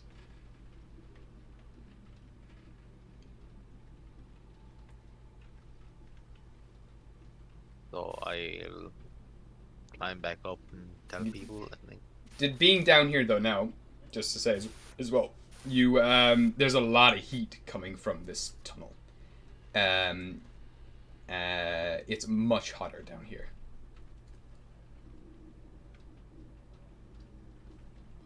Yeah. How far down did you say it was? 70 feet. Okay, that's not too bad. I mean, you could all collectively just flying people down, aiding people down, climbing down. You could easily get down there just with the time. If that is something you want to do. That sounds like something I want to do. Yeah, I mean, it's we should probably have an escape route ready or something. Could we? I don't fucking know. I think our escape is we blow up the cave. Oh, we just pull out a grenade and we're like, come on then. We'll take. I think we go down. Yeah. Is there anywhere left here to explore? I think there's one more room, maybe up top. There is more. Oh, there's a few more. But I think this is kind of pressing, it seems. This is no Xavion being taken away by a dragon level pressing, but yeah. That we kind of forgot about. Alright, look. I remember that happening. I'm just when I get to the. Literally going like what, supersonic speed? Yeah, like super speed. Yeah, breaking the sound barrier kind of speed. You want like I can fly? I can't fly that fast. I'm not a jet. I am but a humble bird. Okay, you're heading down the hole. We're going down. I guess that's the plan. Okay. All right. Start heading down into the pit. I'll say, Ebic, you can keep your distance slightly so you don't absorb anyone's magic. Yeah. You all get down here, start moving ahead, and as you are starting to move through this tunnel, it starts to then go down and then begins to slowly ascend again. You walk for about possibly like 10 minutes or so, and until you're now in a very steep incline, and it almost goes completely vertical up, and you can now see at the very top there is a bit of an orange glow coming from the very, very top. From the, say you're facing this wall, it goes all the way up. That from that same wall at the very top, a gold glow is coming, almost like there's another opening at the top of this wall. And it is sweltering down here. It's like really thick, really humid, kind of getting a little hard to breathe.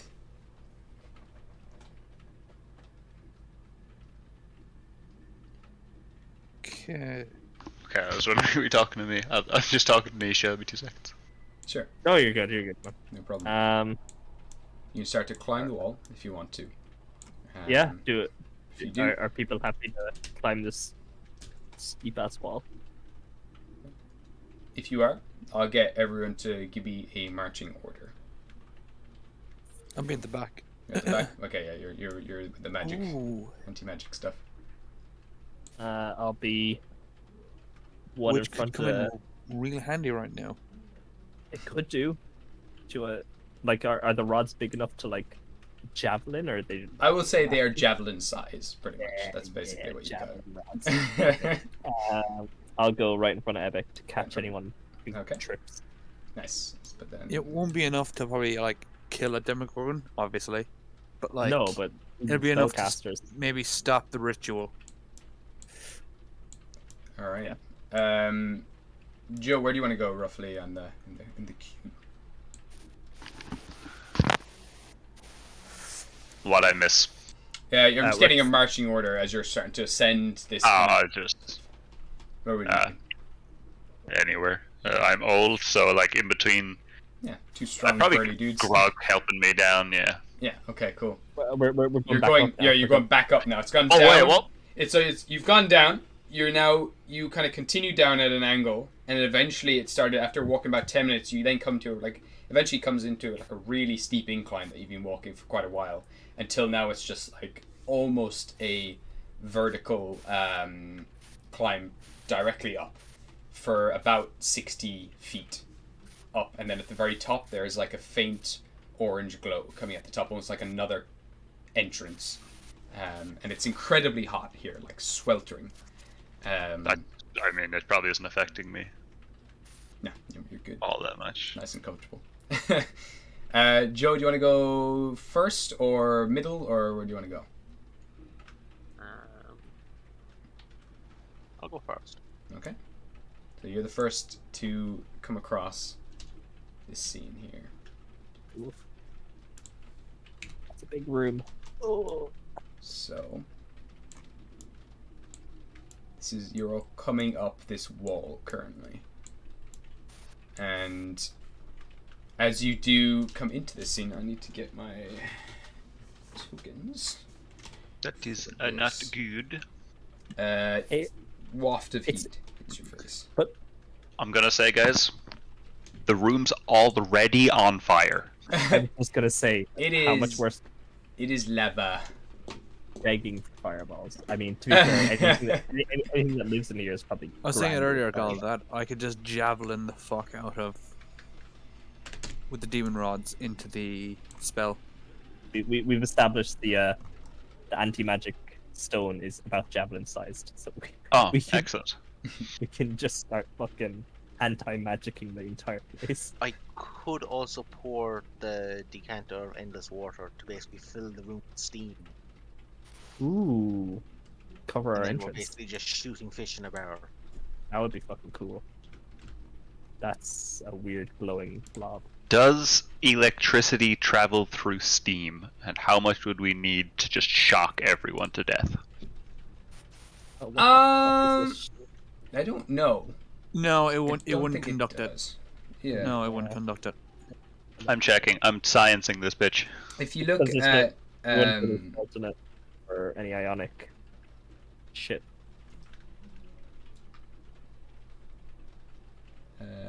No, it doesn't. Yeah. Those are some weird looking. Oh, there's the Does alien lava thing. conduct electricity? Does lava conduct electricity? Huh. question. I don't think. Well, it's It would be kind of silicone, wouldn't it? Why the fuck does lava conduct electricity? But it is a Reddit post. Oh, I was there's- trying to empty out a lava lake for the first time. I was getting real close with a chainsaw. What game am I reading? Oh my fucking god. Oh, Okay. Okay. I think we skipped the boss battle by accident. So you come to a you're now coming through like what looks like a tunnel, like a Remorhaz hole, looking down into this whole place. There are two of these kind of blue exoskeleton kind of demon weird alien like creatures, which have about 4 legs implanted into the ground, and they're now grasping with their another set of arms chains that are wrapped around, these kind of spectral chains wrapped around a Remorhaz. In the center of a large pentagram that looks like it's filled with molten gold all the way around. There stands some other strange, hairy and scaled alien-like creature covered with dozens of golden eyes all over its face, and from its shoulders you can see this same demonite sprouting out of each of its shoulders, all over its hands. It's kind of just growing out in protrusions all over its body. It also has a staff, which also has this demonite growing out the top of it. And it just seems to be chanting to this large, what looks like it was a shrine, a stone shrine over here that's right beside you, and it is wafting more heat than the lava itself that's blowing up in your face. And there is this kind of crackling gold electricity starting to form and build and whir as this portal seems to start to open. So The portal is opening. it seems to be opening some sort of portal, yeah. I need everyone to roll me stealth checks.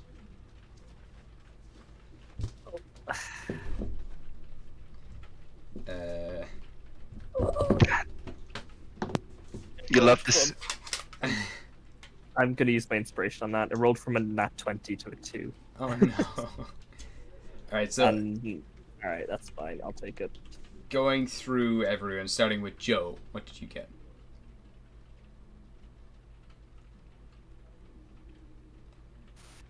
Knowing Joe, it's probably like 7 billion. What you get on stealth roll?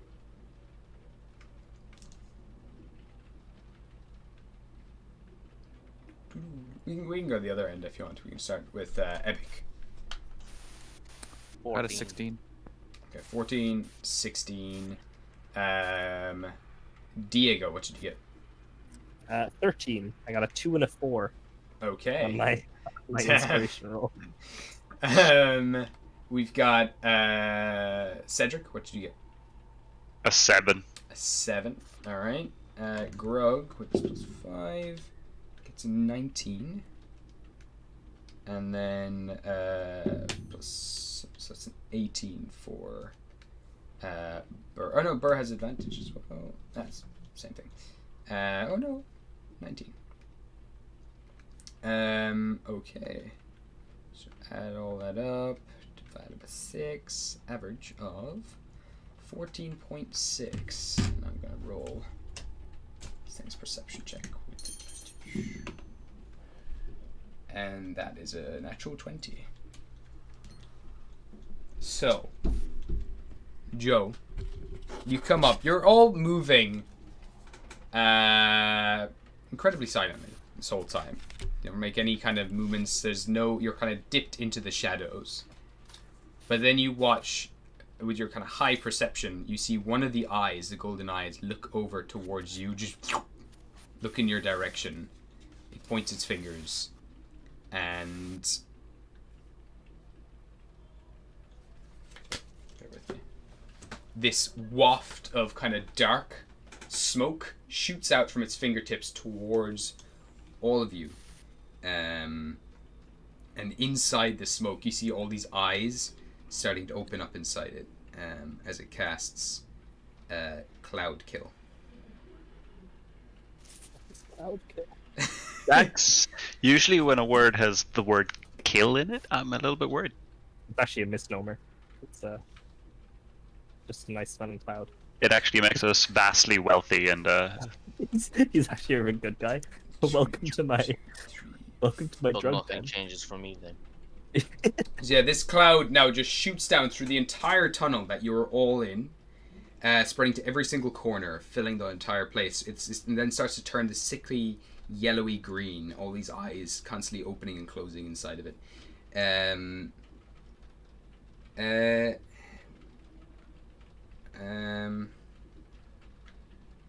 Okay. I need everyone to make me a Constitution saving throw. Oh. Got a fucking 3. +9. When you do Okay, so 2 seconds now. I'm just gonna 19. What you get? I got 9. Okay, so Cedric got a 9. Joe, you got Okay, College, you know what? I'm gonna give you my inspiration for that. Wait, don't I have inspiration? I don't.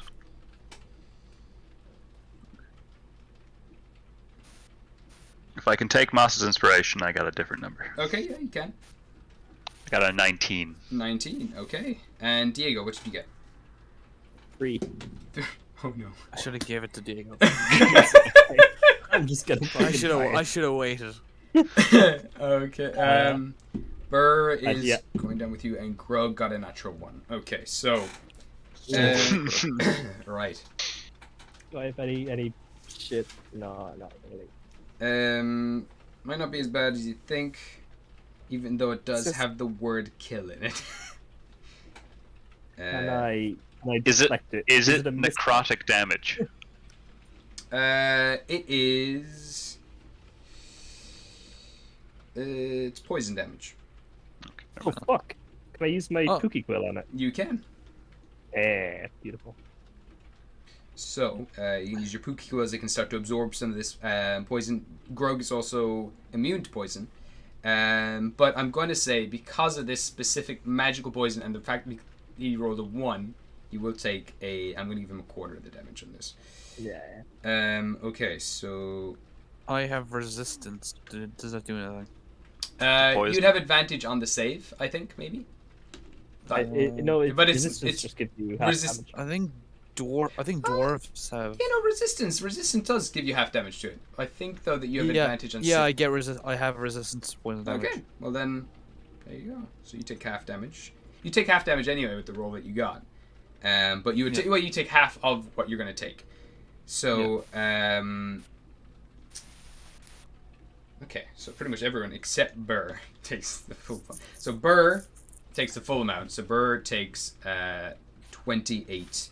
That could be No, worse. sorry, 26 points of poison damage. That could be a lot worse. Yeah. I was thinking like a lot worse from kill. Yep. Yeah. Cloud kill. Grug is going to take 8 points of poison damage. Diego, you're going to take... You take half of it, is it, with that thing? Yeah, so half of the full. So you take 13 points of poison damage. 13? Ebic, you'll take 8 points. Because you get half, and then you get halved again, the resistance. Joe, you take 13 points of poison damage, and Cedric, you take 13 points of poison damage. Okay. That was not an insignificant amount of my life. Thank wizard God pride. I gave you it. So Okay, and you feel like also it's not just going through your nose and into your lungs; it's going through every pore in your body. So holding your breath will not help you in this situation.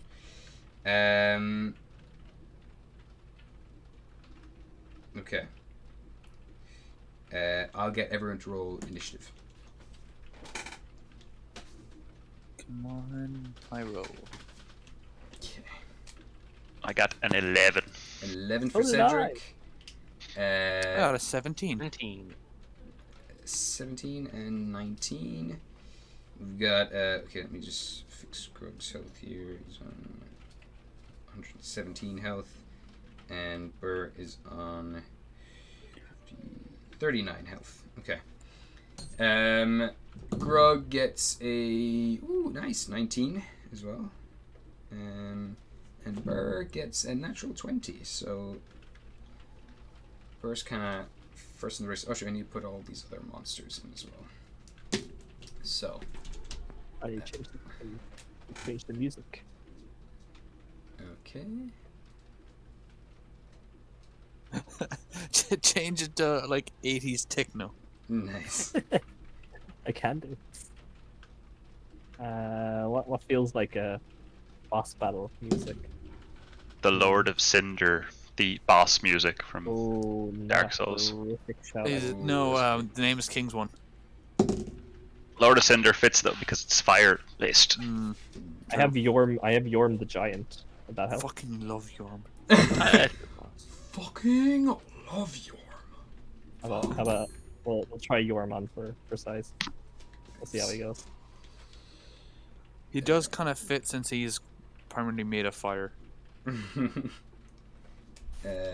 Alright. Do the HP very quickly. Oh shit, God! I may have finally caught that big weasel. I got it a while ago. And then this guy's got that much. Okay. Ooh, wow. That is perfect. Okay, so going down now. You are all currently about 20 foot up, looking down on the rest of this thing. There's a 10-foot gap between you and the actual platform here. This shrine over here is about 10 foot tall. So it actually, or no, I'm gonna say it's about 20 foot up as well. So it's around the same level as where you are currently. starting things off, it is going to be Burr. Burr's like, okay. Are we going to do this? We don't have a choice, Burr. Go All for right, it. here we go. He goes 1, 2, 3. Goes into a rage. Starts to like get bigger and bigger as he runs through the cavern, and he's gonna just take a leap straight towards this guy. He's gonna fucking. He's all right. He's fine. He runs through there, leaps, bounds off the wall. Like the two massive, like second set of arms come out from under him and just like bound off the side of the wall, and he just launches himself straight at this guy. That's hot. Okay. Acrobatics check isn't as good. He fails the acrobatics check, so he's going to take 6 points of bludgeoning damage as he crash lands onto the floor. Skidding across it, he's going to then make the rest of his movement to crawl. That's 1, 2, 3. I think he's got quite a lot of speed. I'll just double check his speed.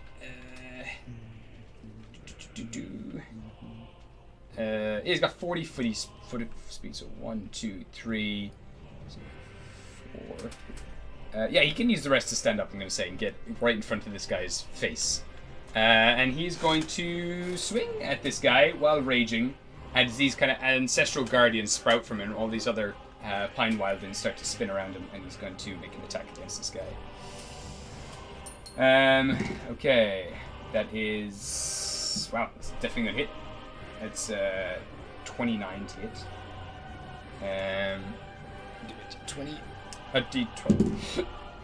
And that is going to be 10 damage plus 2, so 12 damage to this guy.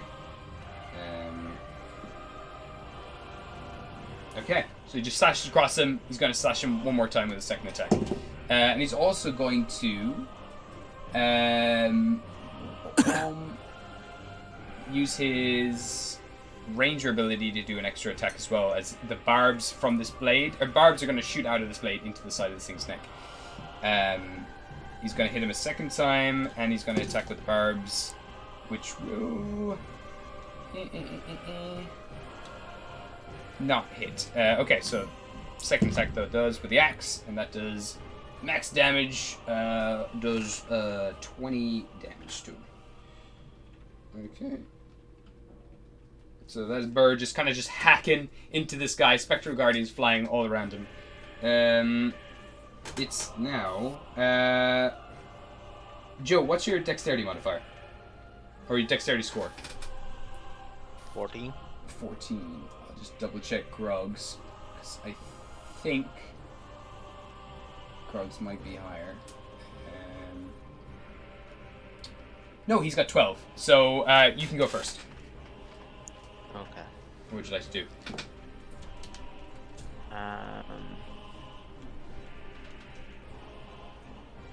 How close is he to the edge, just like above him? Who, Joe, is it?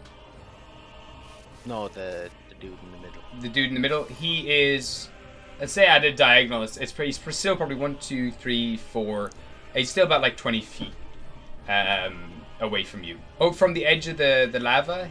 Kind of depends. Yeah. The one behind him, it's about 10 feet roughly in all directions. Okay. I'm going to use my belt to basically swing to the other side of the cave. Okay. Like, So you're gonna ODM gear, Attack on Titan. Okay, you're gonna launch it up to the top of the roof, is it?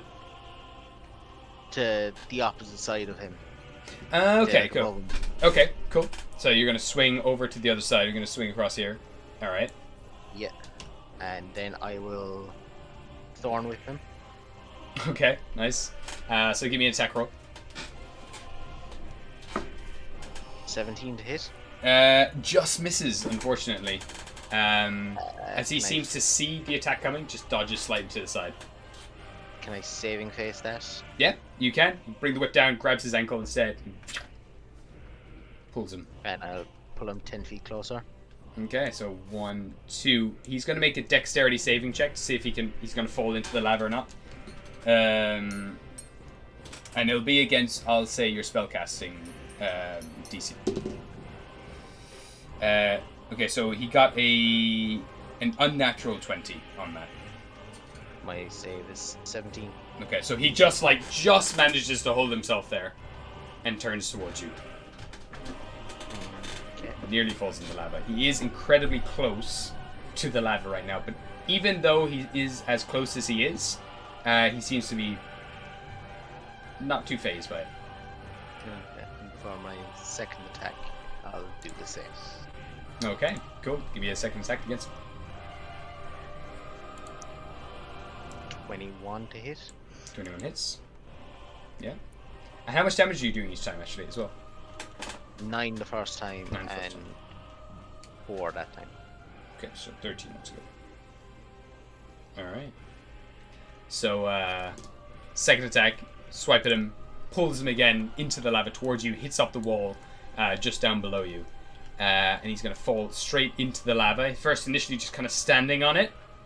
And he... Even though he is resistant to fire, not going to help him much here. He's going to start burning up. He's on fire, just combusts. And he's slowly sinking into the lava. Yeah, it's not like liquid, it's still pretty kind of like solid. He's just like kind of slowly sinking into he's in a lot of fucking pain. So I'm gonna roll, if you can actually roll the damage for me, if you like. Roll How me much damage does lava do? 18d10 Oh, for fire damage. Oh. Jesus, we shouldn't be like hopping across this so like willy-nilly. 97. 97. So he's gonna take half of that damage. Not a bad round. Yeah. Not a bad round. Okay. Nice. And he just combusts. He's burning a lot. Okay. Total Inferno. There's a lot of heat in here. At the end of your turn, I need you to make a Constitution saving throw.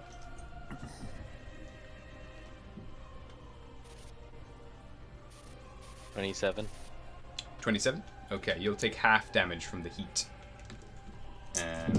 So, of that, you will take 47 points of fire damage. Come on, it's rude. Okay, was there anything else you wanted to do? No, that was... Okay. Grog is going to start charging into the room, going to try to do exactly what Burr did. He's also going to go into a rage, and that's going to be more than enough as he just completely hurls himself across the room. I'm going to say like way over Burr, like a frog leaps him as he's falling by, and acrobatics check. It's not bad actually. He's gonna take still 5 points, well halved. He's gonna take 2 points of bludgeoning damage. He is gonna fall prone, but he's gonna get back up and he's gonna immediately run towards the Remoras, and he's gonna start swinging at it. So he's gonna make an attack. He's restrained, so he's gonna get restrained. Yeah, you have advantage on the attacks. Okay, so just gonna hit the Remoras with his first attack, and that is going to be 16 points of damage to the Remoras. Alright, and okay. And he's gonna take fire damage as he hits the Remoras. He's gonna take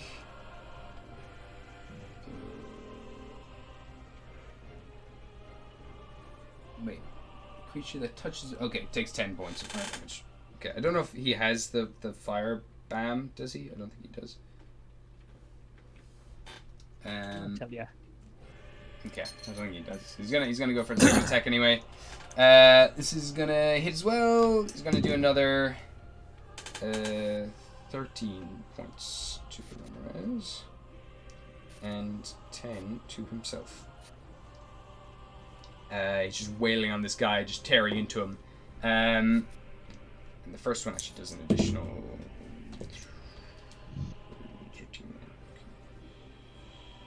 Okay. He's tearing into him. His claws have gone black. His eyes are now pits of black. And this black smoke is just rising from Grog's body. It is now Ebik's turn. What would you like to do? I will obviously go closer to the pit.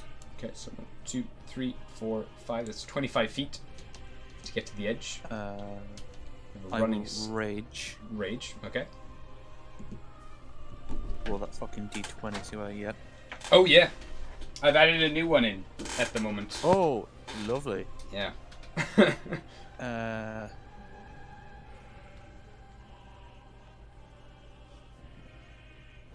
16? 16 is the one I just added in. Oh, shit. As you run up to the pit, you start raging. Everything around you becomes slightly more quiet.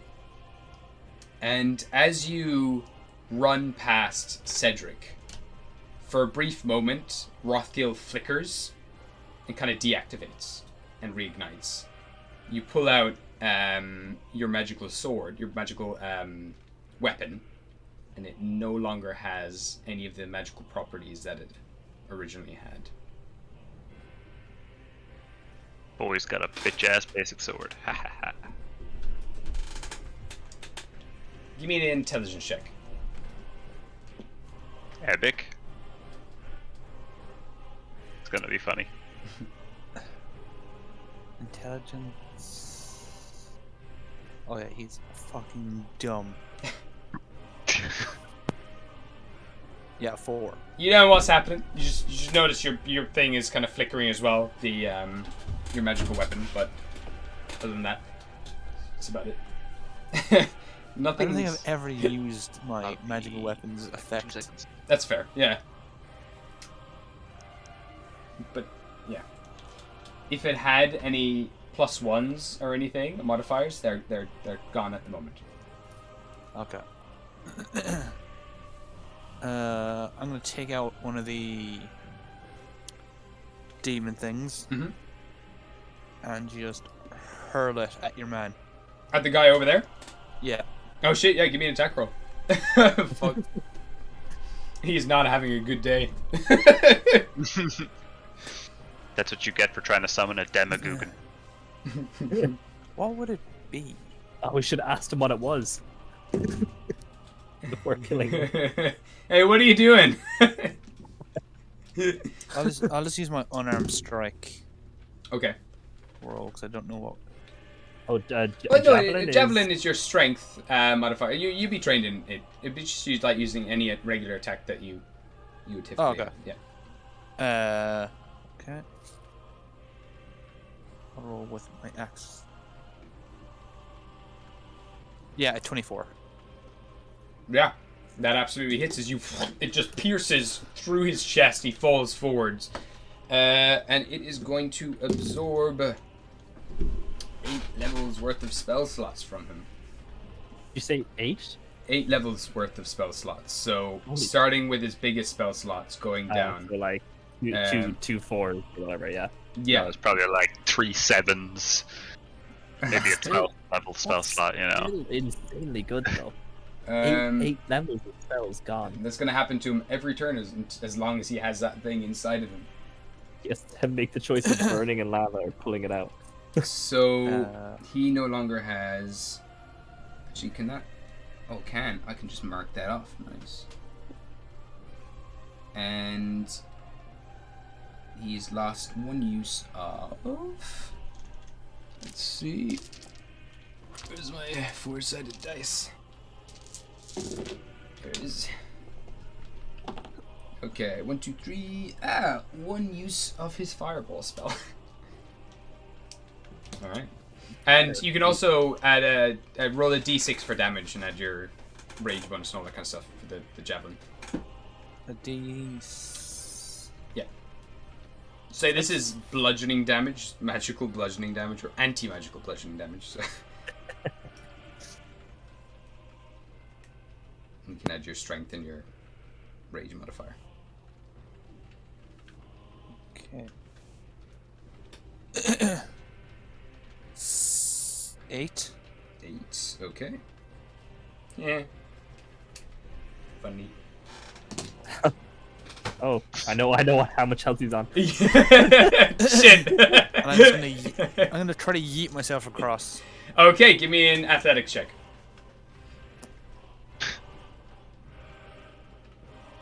Never failed one of these. It'd be funny if I failed one now. You also have advantage on this as well, obviously. I'm not gonna fail it. I love the idea of Epic doing all this cool shit. He goes to jump over the lava and just lands. I don't jump. I just like Just fall. run off. Roll off the edge.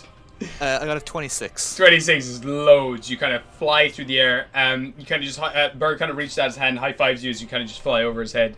Yeah. Give me an acrobatics check, but you can give it to me with advantage as you're kind of in sync with Bird. He's going to help you land safely. Okay. Thank God, because I got a really shit roll for the first. He's fumbling through the air. He's going to spin you slightly the right way. Okay, 15. 15. You'll still fall prone, but you won't take as much damage. You take 1 point of bludgeoning damage, half, so you take no damage. So I will say you do not fall. You do not fall prone. So you've spent. You were around here, I think. No, you were here. So 1, 2, 3, 4, 5. 25 movement. I was going to say that was maybe 5 feet just to jump off. So you still have. You've used 30 feet of your movement speed. I have 5 left. 5 left. You're going to go. Can I go next to Grug, or is that too far? Up here or here? Yeah. North or? Oh no, no, I won't go near him since I might fuck up the restraints. Oh yeah, they are magical. Yeah, true. Do you know what I'll just do? What are you gonna do? I'll just fuck my axe into the Remerez. Nice. Okay. And as you do land, this entire magical circle that you step into stops glowing. The portal begins to shrink. Oh, beautiful. Taking those fucking anti-magic rods is actually incredibly great. So I'll just yeet the axe at him. Okay.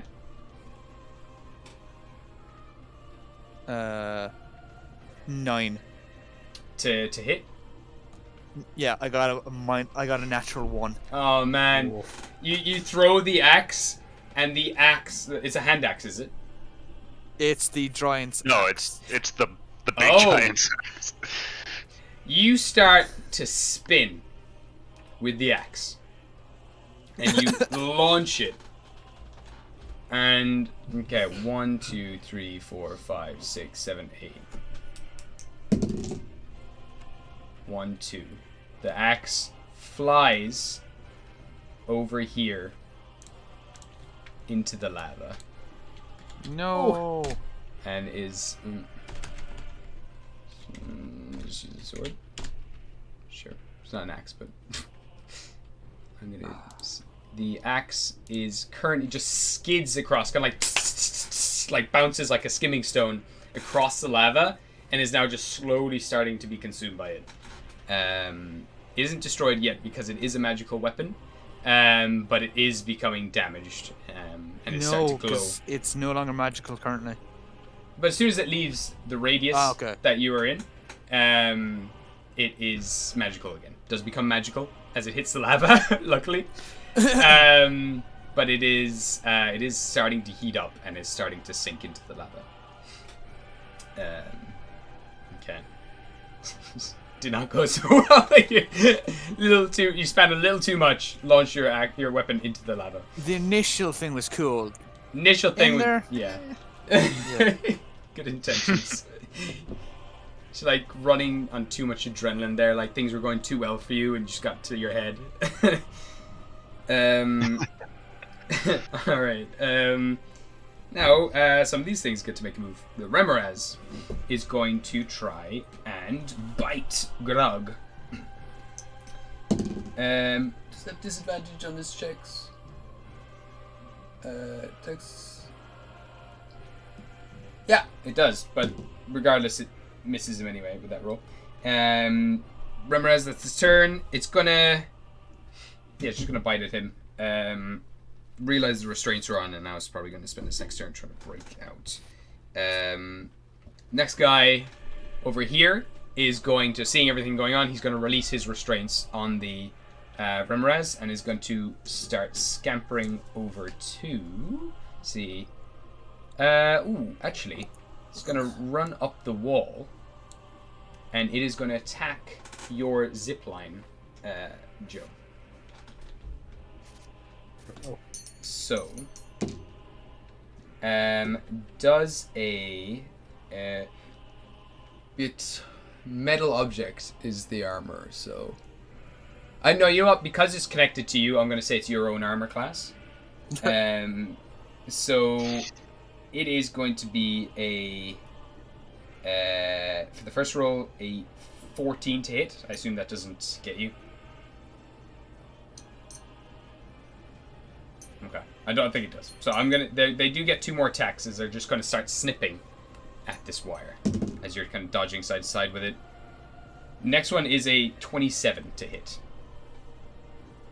Does that hit you, Craig? Does Does 27 hit your Does a 27 hit? Yeah. It's gonna cut the wire that you're currently dangling from, and you're going to drop. I need you to make me an acrobatics saving throw. An acrobatics check. Sorry, acrobatics check. Not saving throw.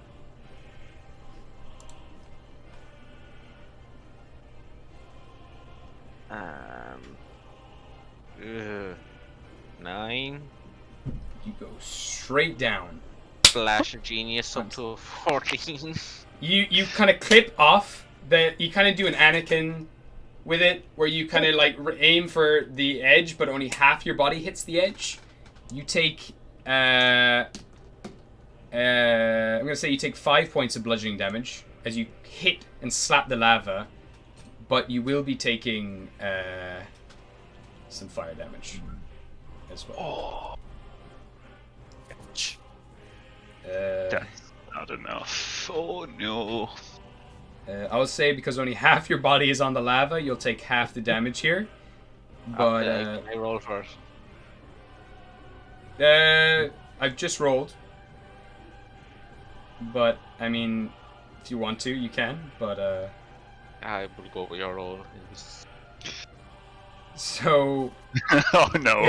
it's 116 halved. You take 58 points of fire damage as the bottom half of you goes up in flame.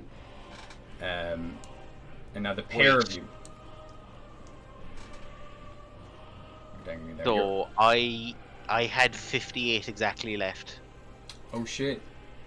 but I have the Lifewell tattoo, Fuck! Alright! which means I go to 1 instead. You're on 1 HP. Currently dunked in lava. like kind of like half kind of sinking into lava. With that impact, you would have like hit the surface of the lava and you're slowly starting sinking. You're not in. You start kicking off it on the start of your next turn. But if no one gets you out of there before it's your turn, you will take more fire damage probably at the start of your turn because you're starting your turn on lava. This thing still has 1 more attack. It's going to start scuttling back down the wall. You were 20 feet up. How much speed does it have actually? Where's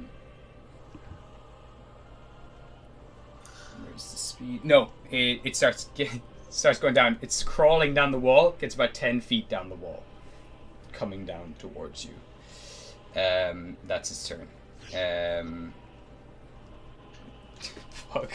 Shit. Okay. I think I can do this. All right. It is now.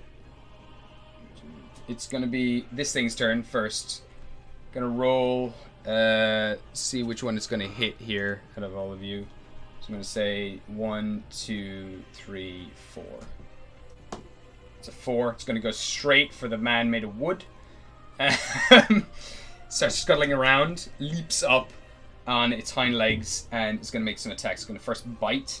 Burr.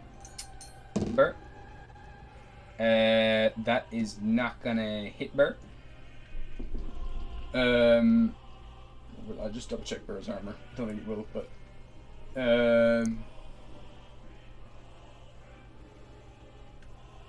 Oh, will hit Burr. Fuck. Okay. Burr hasn't got a lot of armor. So it is going to do 2d6 plus 5. It's going to do 9 damage to Burr. And it's going to make 2 claw attacks. It's going to jab in 2 of these kind of like transparent pincers into Burr. So it's going to be 1 attack. It's going to hit. Next one is going to miss. Okay, cool. So first one jabs straight into Burr's like chest cavity.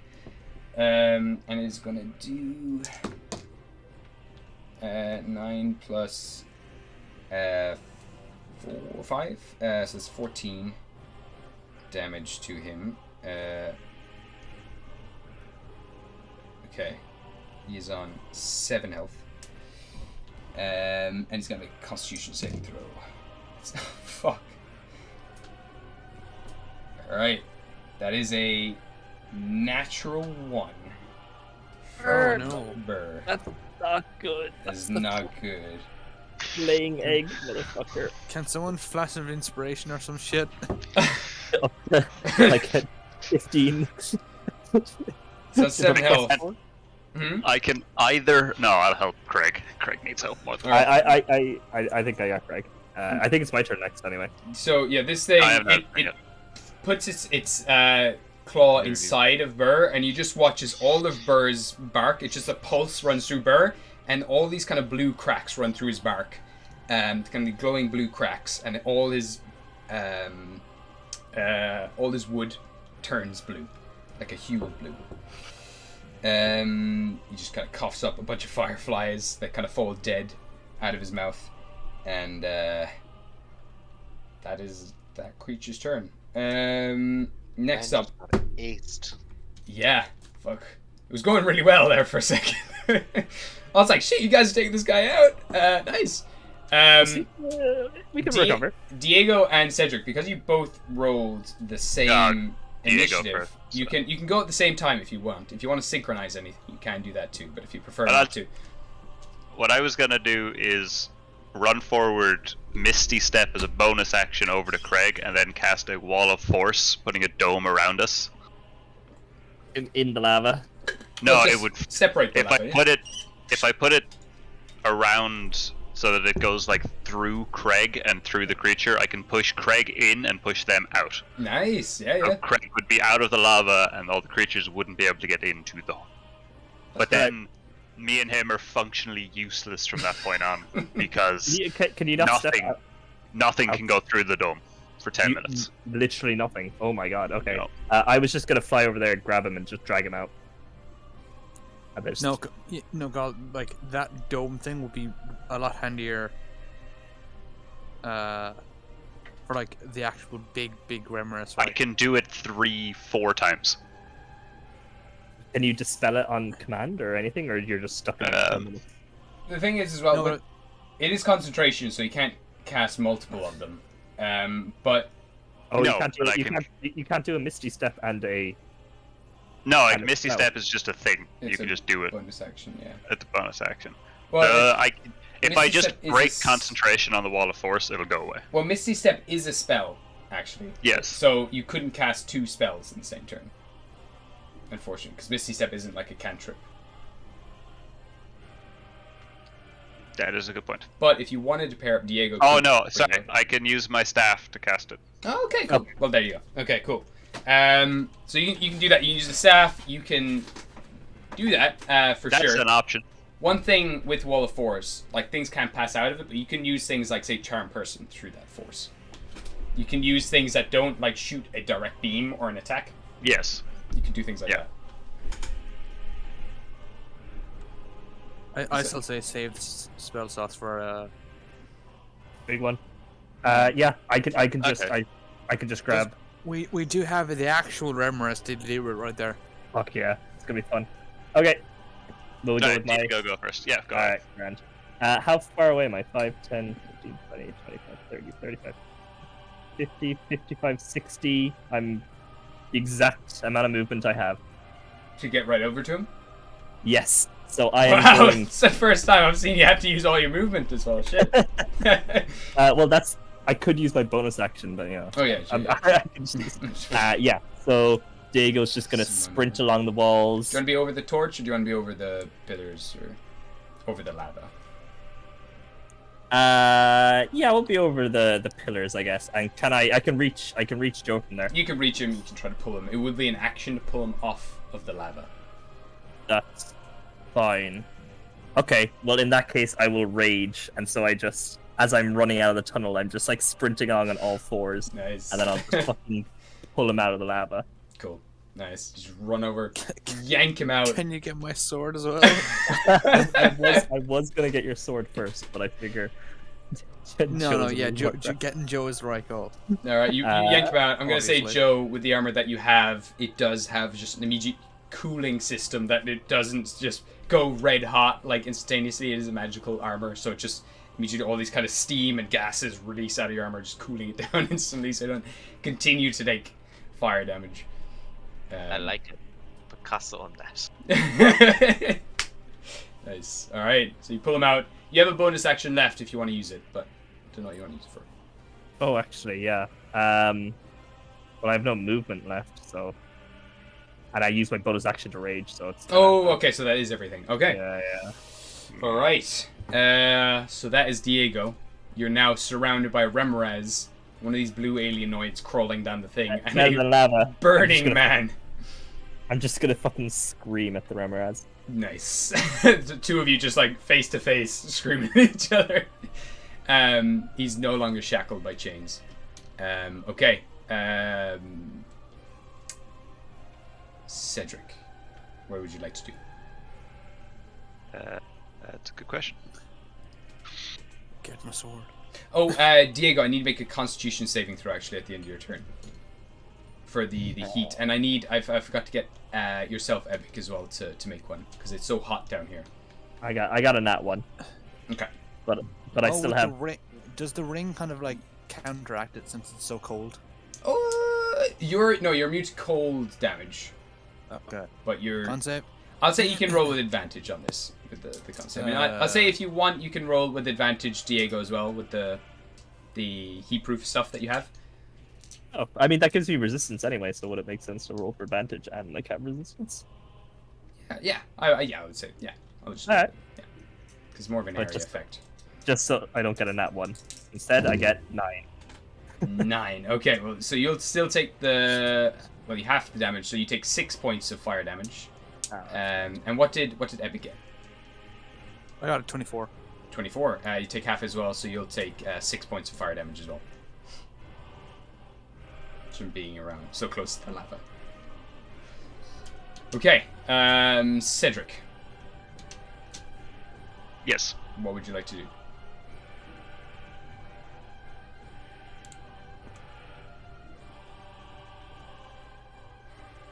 What spell is this? I will cast Storm Sphere. But I'll walk up to the entrance and then cast Storm Sphere. Okay. What is Storm Sphere I don't know that is a 20-foot radius sphere of whirling air. Springs into existence, centers on a point you choose within range. The range is 150. The sphere remains for the spell's duration, which is 1 minute. Each creature in the sphere, when it appears at the end of its turn, must make a successful strength saving throw or take 2d6 bludgeoning damage. That won't really affect anyone because I'm going to make it really high up. Okay. Until the spell ends, you can use your bonus action on each of your turns to cause a lightning bolt to leap from the center of the sphere towards one creature you see within 60 feet of the center. Make a ranged spell attack. You have advantage on the attack if the target is in the sphere. On a hit, it takes 46 lightning damage. Okay. What's this sphere? Okay. So, where am I moving this to? Or is it centered?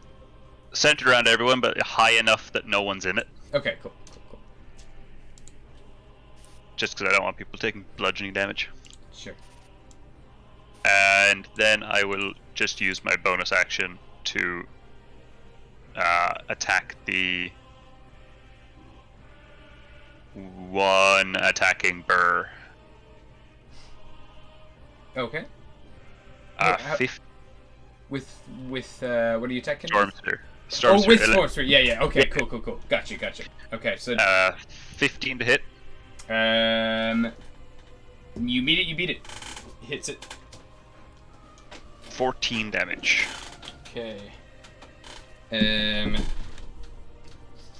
damage. Okay. Nice. The bolt of electricity comes down. It is lightning damage, if that makes any difference. It does. It doesn't seem to be as affected by the lightning as you think it would. Ooh, interesting. Kind of shrug off some of it. Okay. So, okay. Cool. That is all I can do. All right. Pretty solid. Storm is there. As you do come right to the edge of this, you are right above the fire now. You're kind of close enough to it that you can still take damage from it. I'll get you to make a con save, but you can make with advantage because of your resistance to fire. 19. 19. Okay, so you're gonna take half, but you're gonna take half again of whatever you would have taken. So you take 2 points of fire damage. Damn. Okay. So we now go to this guy. He's at the start of his turn, he's going to take 18d10 more damage. So you can roll that again, Craig. Craig. Yeah. If you can roll 18d10 for the kind of guy with all the eyes in his head as he's still bursting into flames. I thought that was more damage on me, I won't lie. I'm not worried.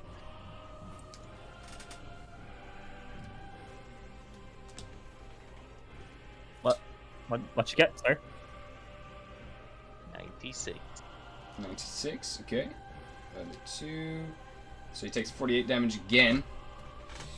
Okay. That's he's not, he's like just charred and broken and crumbling away. He's wading through the fucking lava with the rod inside him, trying to reach out and just attack something. He seems to be kind of healing a little bit, but he also has taken a lot of fucking damage. It seems to be regenerating somewhat, but it's not fast enough to kind of heal up from the damage that he's been taking. Poor guy. He will... He was just trying to summon his friend. I forgot I had those. So he's going to lose all of the uses of that, all the uses of that, and that. Okay. Can't cast magic at the moment, so he is going to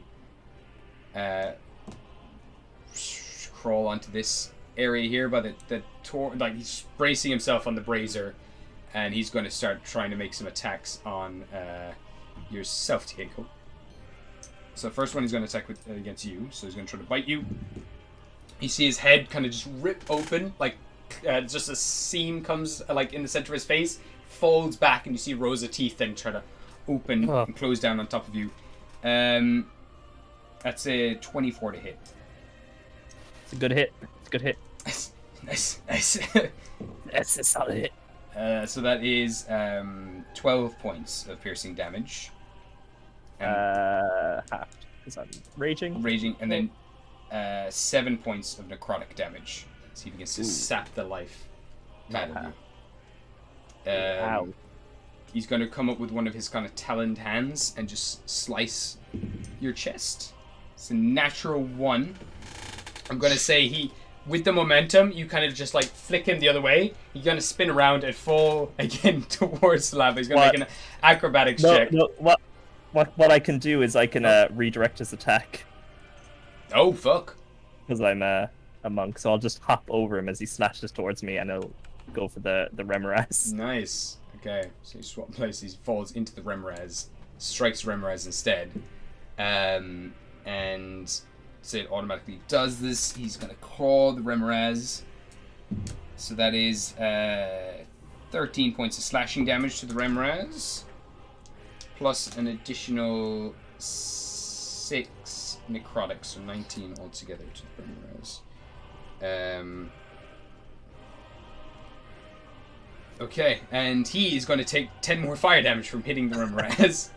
So that is half. Poor guy. Yeah, he's just not having a good day. Turning around then, he's going to look down at Joe, and he's going to try to bring down his staff into Joe's chest. Have an advantage because it's prone. And that will be a...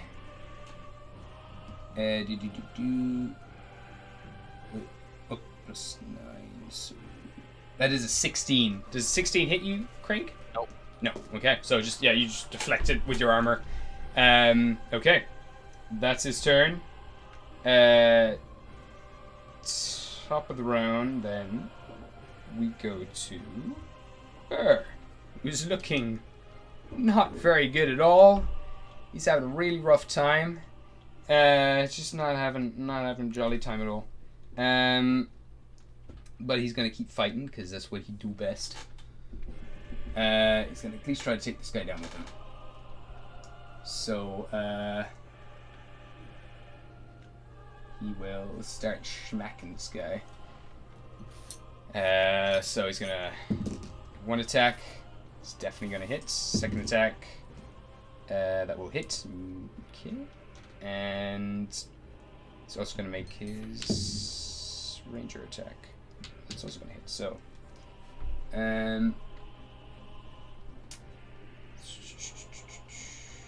okay. So, where's my dice are all over the place? Fuck. Okay, first damage. This guy. He's gonna just like bring his axe down, like hit him in the knee, like one of the legs, and it's gonna buckle. He's gonna be slowed slightly. He's gonna bring down the axe on top of him. He's gonna do 11 damage, and then another attack. He's gonna do 11 plus 20 damage, so 30. Oh no, yeah, 31 altogether to this guy. Alright, that's Bird. Just kind of just slashing, hacking, breaking into this guy as best as he can.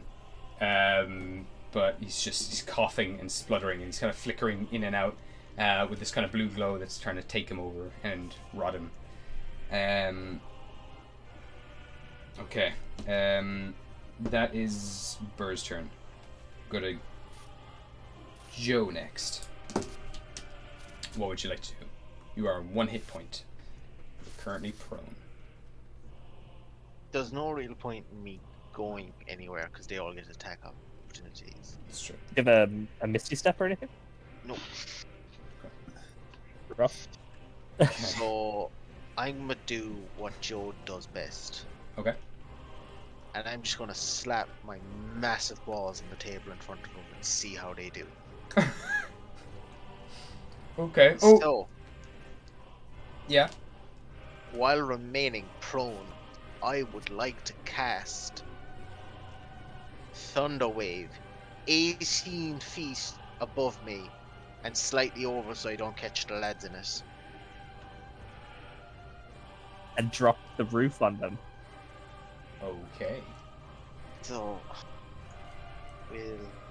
can I get Constitution saves? So you're doing it 18 feet above everyone, is it? So this will it'll catch this guy and this guy, right? It's 15 feet cube from a point. Mm. So I'm just doing it high enough so I don't get caught in it. Oh, right, okay. So Diego also... Oh, no, you're going to angle it like here, so it's going to get these 3 guys, basically, is it? Gotcha. No, I get you. So these guys will make 3 con saves. Okay. First guy on the roof. His con save... oh, that's really good. His advantage on this. So he's...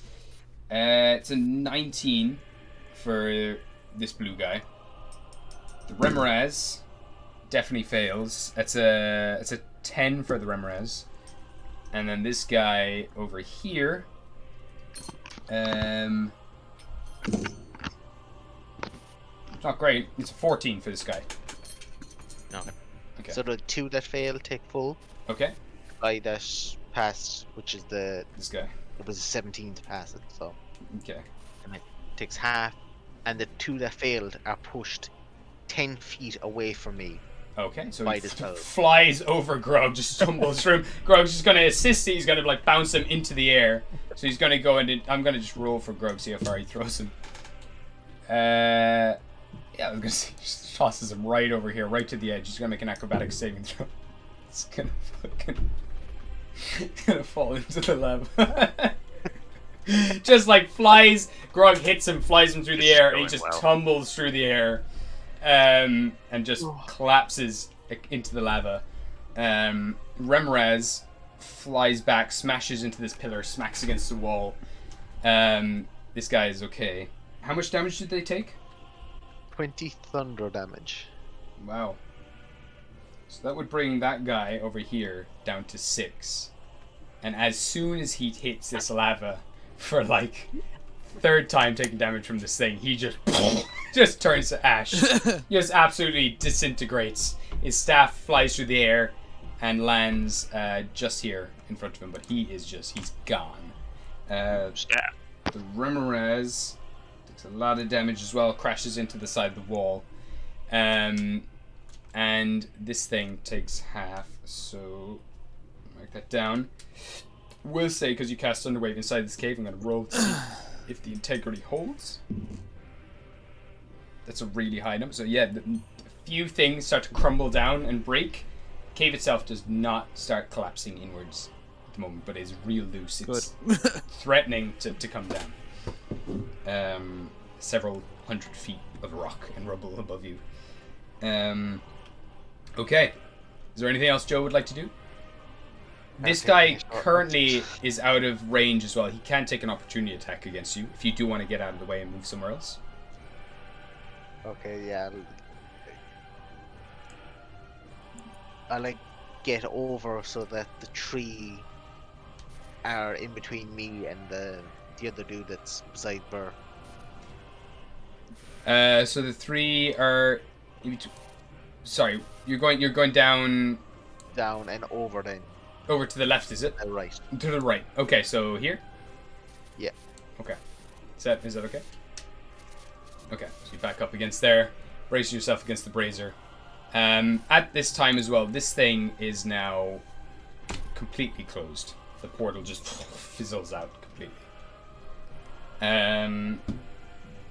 Alright. About the Demogoogan. What is it? What is it? What is a Demogoogan? Is it a really big Remoraz? I don't know. Grog is going to go and chuckle a little bit that the guy has just disintegrated. And run over here. And I'm going to just try and push this guy instead of actually attacking him. He's just going to charge straight into this guy. Okay, he's going to take a contested check. That's cocked. Okay. Grug is going to push him 10 feet into the lab because he's huge. Can push him over there. How far is the shove action? It's only 5 feet, is it? Shove is 5 feet, but he can use every attack he has. Yeah. I was thinking, so he's going to make a second attack. And also, if he's raging, he gets advantage. Yeah. It's a flag check. Yeah. So, and it's against their armor, or is it's contested, isn't it? Contested. Right. Oh wow, they got a natural 1 on the resist for that one. So there. He is pushing him into the lava. Grug's using his head for once, which is amazing. Man, we should job, carry a Grug. bucket of lava around with us. It's like Minecraft. Yeah. Alright, let's see how much damage this thing does. Just fill the bag of holding with it. Oh my god. It's terrible. It's a bag of lava. Fill the Just decanter. Thunk.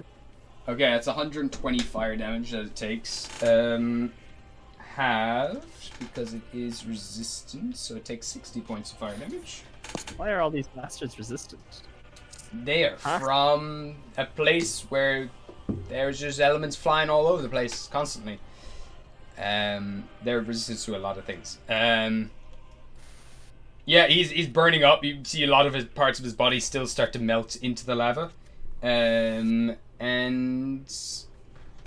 actually, I think Grug does an additional bit of damage when he makes an attack. I'll just double check that one.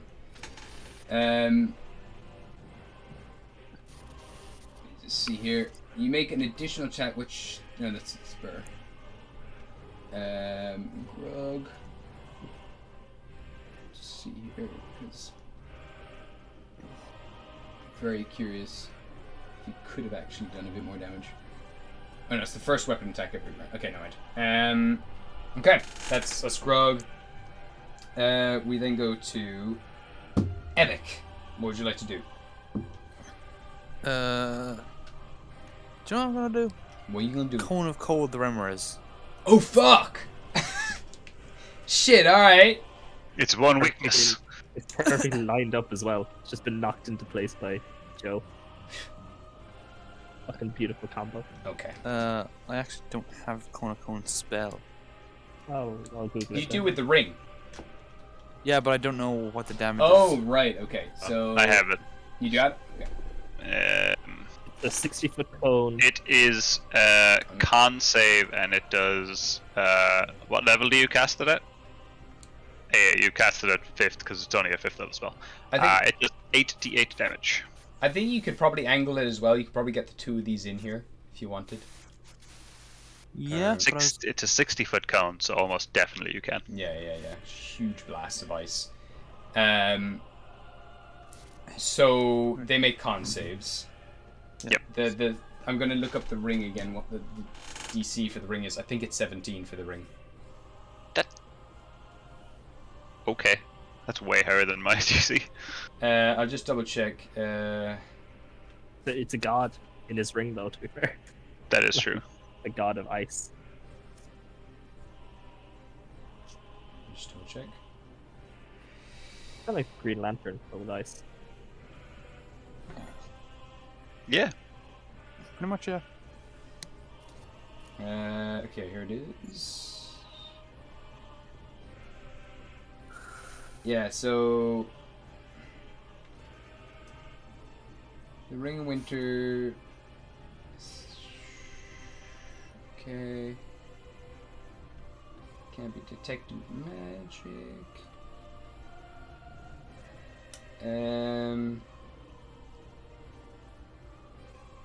Yeah, so the DC 17. So, Remoraz. Okay, the Remoraz gets an 18, and the blue monster, advantage on these, gets a 17, so it just meets it. So it will take half damage still. So you can roll for the damage on this thing. 8d8, yeah? 8d8. It should be 8d8. So go for it.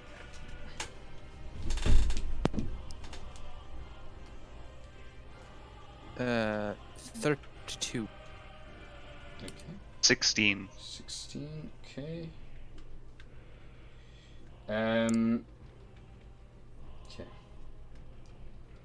So this creature up here seems to be slightly unfazed by it. Does take some damage. The Remoraz is completely unfazed, completely immune to the cold, unfortunately. God damn it. Such a bullshit monster. Like, to make up your mind. Are you fire or are you ice? Do you know what I'm gonna do? I'm just gonna run up to the guy on the wall and just start punching the fuck out of him. Okay. He's about 10 feet up. you can probably start. You can leap up and try to give a smack to him. Just a dwarf trying to jump 10 feet up. Oh, do you know what I'll do? I'll fucking grapple him. Okay, give me a. It'll be an action to have used the ring. I can action surge. You can action surge if you want. You can run up the wall. Give me an athletics check for running up the wall, kind of Prince of Persia style. And then grappling him, slamming him back down.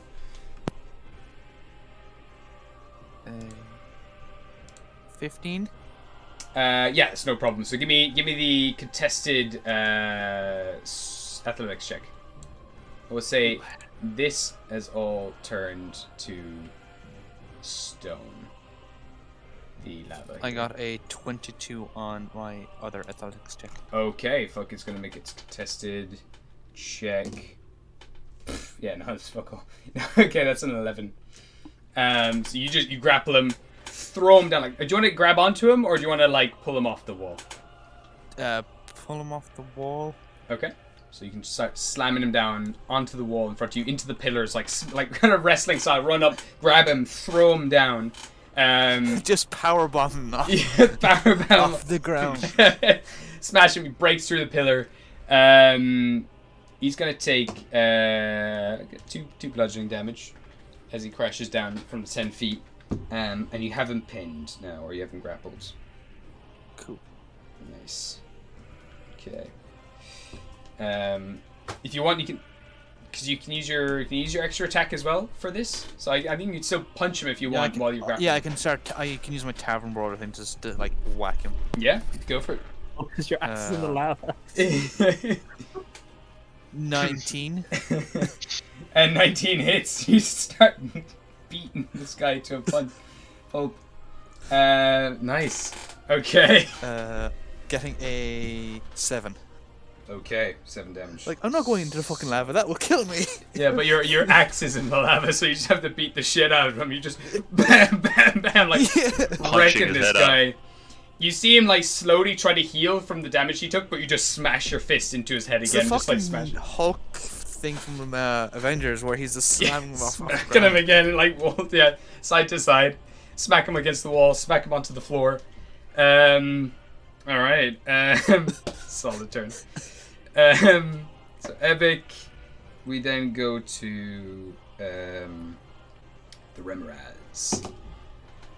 So it's gonna go. So 1, 2, 3, 4, 5. Okay.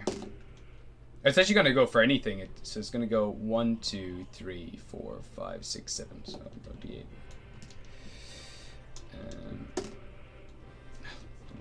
Okay. 1, 2. So it's gonna go straight for the thing that was having it like in chains, and it's gonna go and bite this creature. Oh, since I'm grappling it, it gets fucking advantage. Is grapple restrained or is it grappled? I don't think you get advantage in grappling. I think it's only restrained. And I think I don't know actually. Yeah, because grapple and restrained are like two different things. You need a feat to get advantage with grapple. Yeah. Okay, so it goes to hit, and it gets a what's that? 8 plus 8 is 16. So beat it. So it is going to it just goes down with its jaws, and it's gonna bite into this thing. Okay, so. Oh no! Wait, sorry, I was looking at the wrong ones. Plus 11, so yeah, definitely hits. Okay. Oh fuck! That's a lot of damage. Shit. Okay. Bear with me here. Get my dice roller. So just gonna do 60-10 for the piercing. Plus 7, so 29 piercing. Okay, and then it's gonna do 3 fire damage, 3d6 fire damage. And it's gonna take half the amount, so that's gonna be 3 fire damage that it takes. So.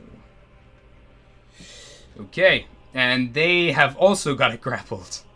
So it's also restrained while it's in the jaws of this thing. So you have it pinned down. You're like holding it down. He's got its legs, and you're just pulling on this thing. And it's just. I imagine it's like when your dog gets hold of a toy. And yeah, exactly. Just won't let go of the thing. All right.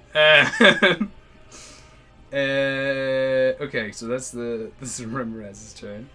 It's now that thing's turn.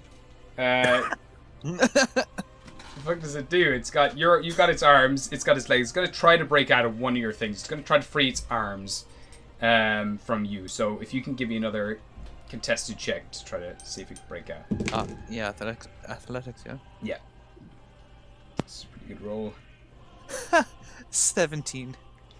Got an 8. Rolled an 18 plus 5. No. So it's got a 23 as it just tears its claws away from you, and it is going to.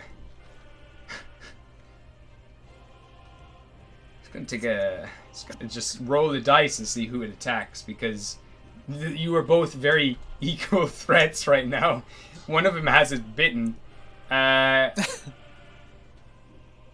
know, it's going to use one of its other attacks to try to break out of the Remoraz first. No, it cannot. So because it cannot, it's going to try and instead claw at the Remoraz. It's going to hit the Remoraz. And You fool. It's going to be 6, 5, it's 11 slashing damage to the Remoraz. And he's going to take 10 damage halved, so that's... Okay, takes a bit of burning damage. And he's going to make... The Remoraz is going to make a con save. Remoraz is fine. Okay. That's that thing's turn. God, this is messy. This thing burns up into a crisp. It only had 8 health left. It started its turn here. It is gone. Okay. Now on to Diego and Cedric.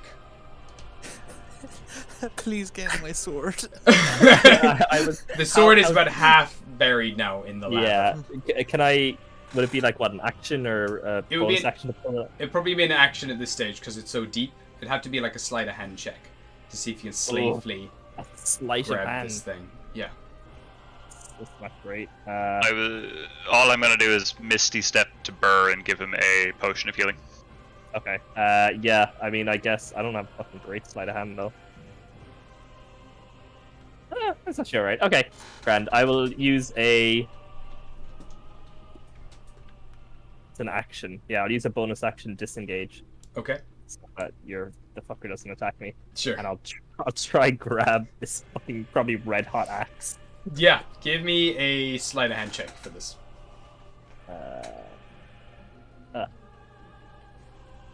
That's 7.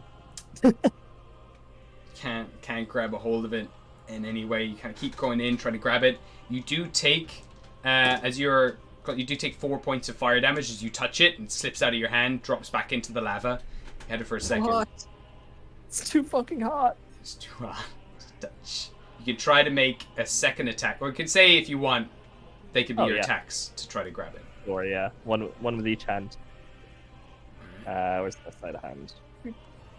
A good roll, please. That's a nat 1. You push it further into you go straight in like for a proper lunge, and you just kind of like you push it. You feel like your fingertips burn off, like just completely singe. You take 3 more points of fire damage, and you knock this thing in deep. Now it's just the heavy end. It was a hammer, so it's just the top of the hammer now is sinking into the thing, and now it's just one big molten hot rock that is sinking down into this lava.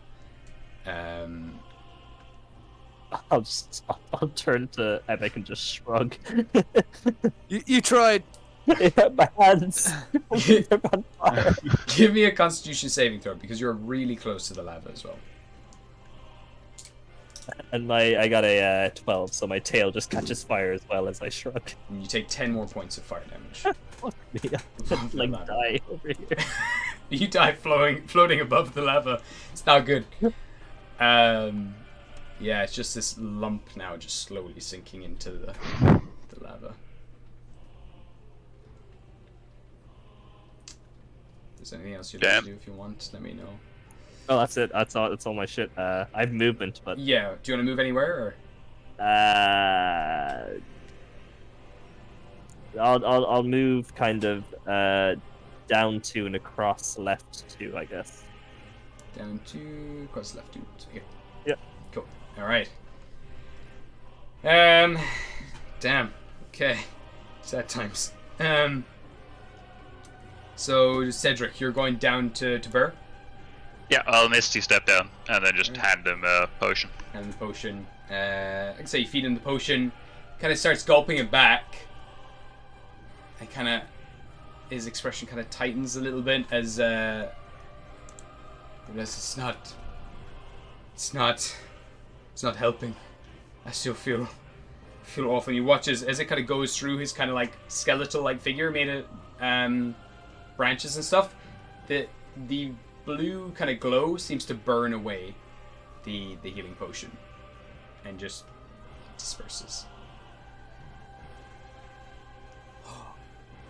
Can I take a quick look around for the staff the thing was holding? Yeah, it's would be right just below Burr, around this area here. Can I Cool. Just go down Just and to pick make it a up? mental note of that. Oh, Yeah, you I'll just Yeah, you can collect I'll it. just go pick it up. So. Okay. And I bonus action Misty stepped, so I can't use lightning this turn. Okay. Cool.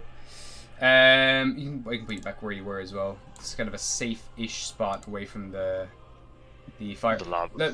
For this round, because of the Cone of Cold's effect, it does cool you guys all enough so you don't take any fire damage this round from saves. It was just Diego being so close to the lava there that, Plunging my hands in there. pretty much. So, this round the area is cold enough that you're not going to take any damage from that. Okay. Yeah, so that's everyone, I believe. So we're back to the top of the round, and Burr. So, I don't feel very good. I'm not healing, but I can heal someone else, and I will. What have we got? Let me see here. That's what he's gonna do. He's gonna go. Yes. Right. Into.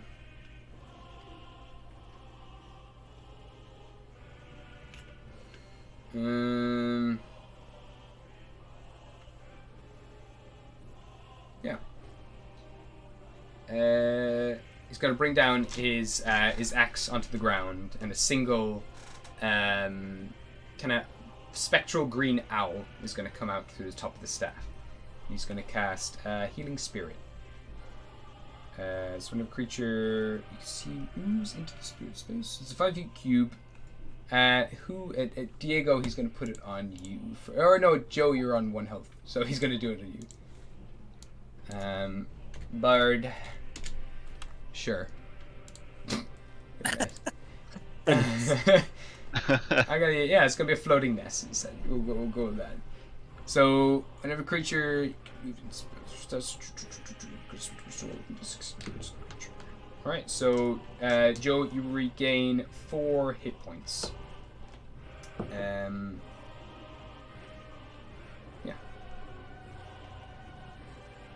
Okay. And for his bonus action, he's going to then move it to yourself, Diego. And you're going to heal 6 hit points. Ooh. Thank you, Bert. It's okay. It's the least I can do. Just fucking lie down. It's the most I can do, actually. He's going Don't die on this, Bert. sit down and just rest. He's going to fall down onto one knee, absolutely exhausted. Grog is not finished. I'm going to run up and I'm going to tear into this man. I will Just beating the shit out of just him. he's gonna tear into this guy. This guy's restrained as well, so it's got an advantage. It's gonna hit. It's a lot of damage. That's 15 damage. Nope, 17 damage. So... And he's gonna hit him again. Just gonna keep hitting him. Keep hitting him. I'm gonna keep smacking him with the Yeeter. And 17 more damage to him. Oh wow. Not looking so good. And he's going to, as he's smacking away like at this beast, he's gonna toss the Yeeter axe to you, Epic. His bonus action, just gonna toss it over your direction. You give it to me, I give it back. Let's beat him up. So that's his turn. It's your turn, Epic. What would you like to do? Or Joe, sorry. Joe's turn. Apologies. Craig there? Yeah, I'm here. What would you like to do? Just deciding, do I go for damage or do I heal myself up? Certainly fair. You obviously go for damage. Damage is the only true way to play D&D. We are glass cannons. I'm a shoot him with my laser pistol. Fire my laser! So you're hitting the blue guy or the Remorez? Which one's more beaten up? This guy is really fucked up. He's also, you have advantage on the attack because he's restrained by the Remorez. I'll shoot the beaten up guys though. Alright. Go for it. I mean, attack roll. On a scale of 1 to fucked up, how fucked up is that? Fucked up. 19 That hits. and 17, so yeah. Both hit. AC was 15. So 13 damage. Light damage. 13. Okay. He's still up. He is, yeah. So I'll shoot him again. Okay. He seemed to absorb some of the lightning. Light, not lightning. Oh, light. Oh, yeah, true. It's a laser fucking gun. Yeah, okay, yeah. Nice. I'm a fire. 11 damage. Okay. How do you want to do this? Just like wipe a bit of the blood off my mouth. That's probably there from, Absolutely bathing getting wrecked. lava. Yeah. Semi-boiled organs. Cough up a bit of soot. Then I'll just raise up the pistol and shoot him between the eyes. Nice. Fire him twice in the head. His body just goes limp, and the Remorez throws him back into its throat and just swallows him whole. Yeah. Remorez now, kind of as it swallows down the thing, it looks towards all of you and starts to kind of reel back and starts hissing in your direction. Is there anything else Joe would like to do, or is that? That's it. All right. So it is Ebic's turn now.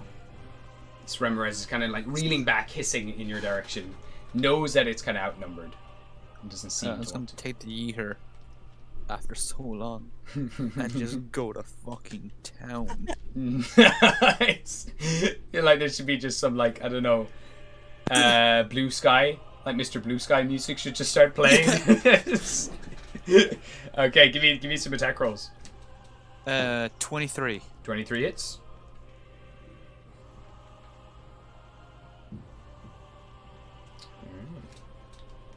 How much damage does this do?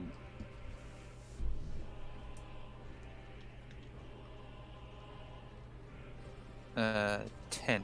10. Alright, and you also take 10 fire damage. That's fine.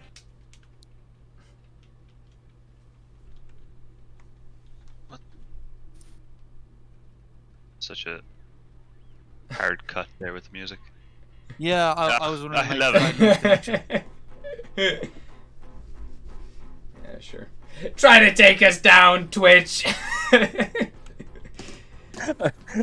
This is from Guardians of the Galaxy, or will I fucking?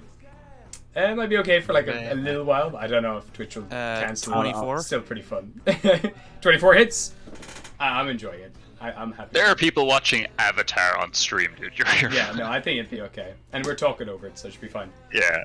Okay. Uh, 11.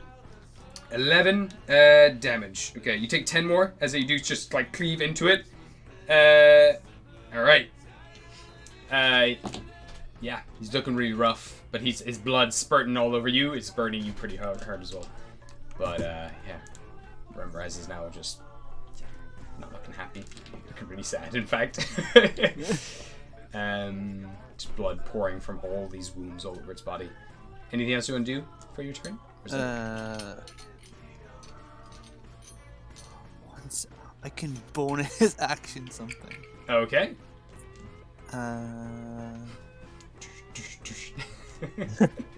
Oh, never mind. It's specifically like I have to hit it with an unarmed strike. I was wondering, can I grapple for it? Oh shit, that'd be cool. Just start riding it. Okay, so no, that's me done. All right, cool.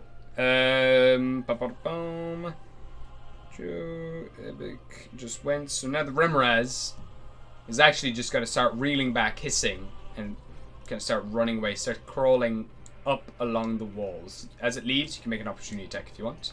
And Grog will also make one. Remraz. Where you running, boy? Hey, where you going, boy? Oh shit, a natural 20.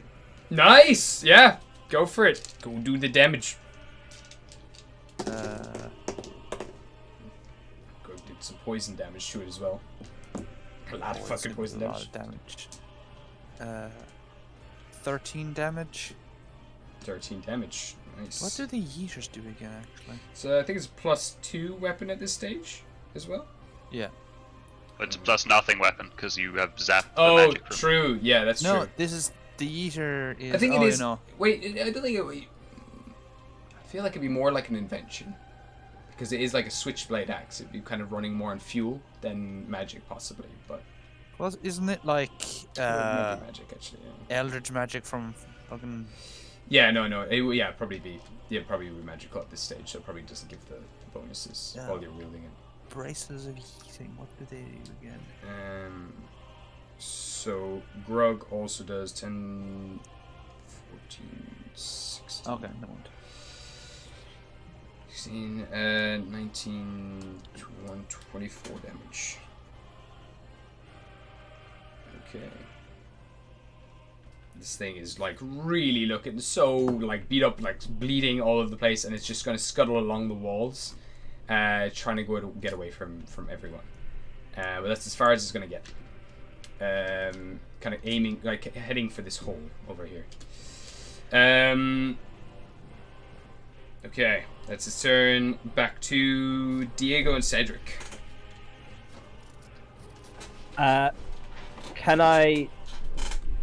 Are the gel foam grenades? Are they 20-foot cube or 20-foot radius or 20-foot diameter? Put this over here.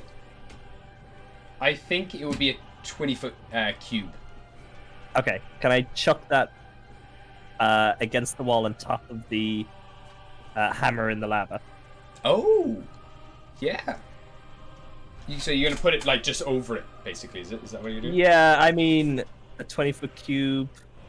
Okay. It would catch Joe, or no? If I put it right up just on the top right corner, it wouldn't catch anyone in it. Yeah, no, you could totally try to do it so it just catches. Yeah, I'd say so. Sword. It just comes down as a big flood of foam. So this foam is for putting out fires, not for putting out lava, but for. Okay, I rolled. I was gonna see if it was higher than a 10. It was like a 19. So.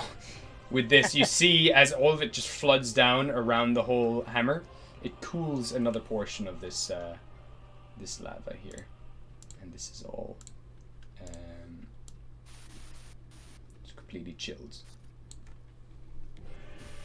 just covered in foam, and just the head of the lava is now already starting to cool down incredibly fast. What was that? My action or an attack? It'd be an action to like technically a ranged attack to throw it. Okay, grand. I mean, I guess we're going after this Remrez. Because kind of cruel. No. Diego's not about the that life. Okay. Diego is going to go see if he can tend to Burr. Okay. Give me a. I mean, I got fuck all. Like, I can use my healer's kit. and that's If about it's a it. magical illness, wouldn't the javelin thing work? Oh my god. You Are we want gonna to do stab Burr with a javelin Just to no, try put and... him near it. some fucking field surgery? Yeah, we can try it. I have my healer's kit, but yeah, I'll try tend to him and see what little I can do. Hey, give me a medicine check. Up. That is a 17. You could tell there is. You've heard of something similar that's happening because you are so close to where you are originally from. Is really close to Bale Green. Bale Green is a kind of a pirate city where a lot of pirates go out into the elemental chaos and they harvest chaos ore and they come back. But sometimes you've heard of people also coming to the Aarakocra city where you came from with this very specific disease known as chaos phage. What's Phage? Is that Age. phage? So chaos phage. No healing magic can seem to cure them. But it is a disease of sorts. A magical... Fuck, what?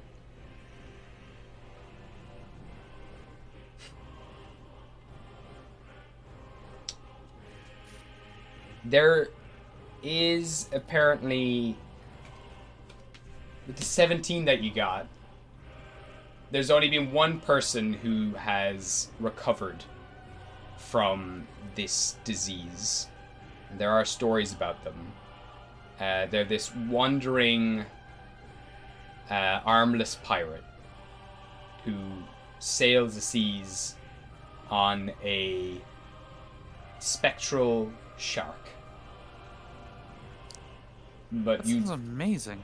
you don't know how to cure it, but you know that typical magical methods don't work. Not many people know what the cure is for this, but typical spells, typical healing, like cure disease spells, don't work on this. Okay. And it prevents him from healing by any magical means, and he will slowly deteriorate every day. It's not great. Cool. Cool. Okay. That's pretty much all I can give you. Yeah, no, that's fair. Okay. But he's afflicted with the chaos phage.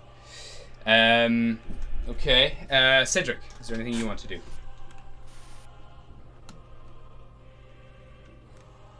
Are we trying to kill this? Yes.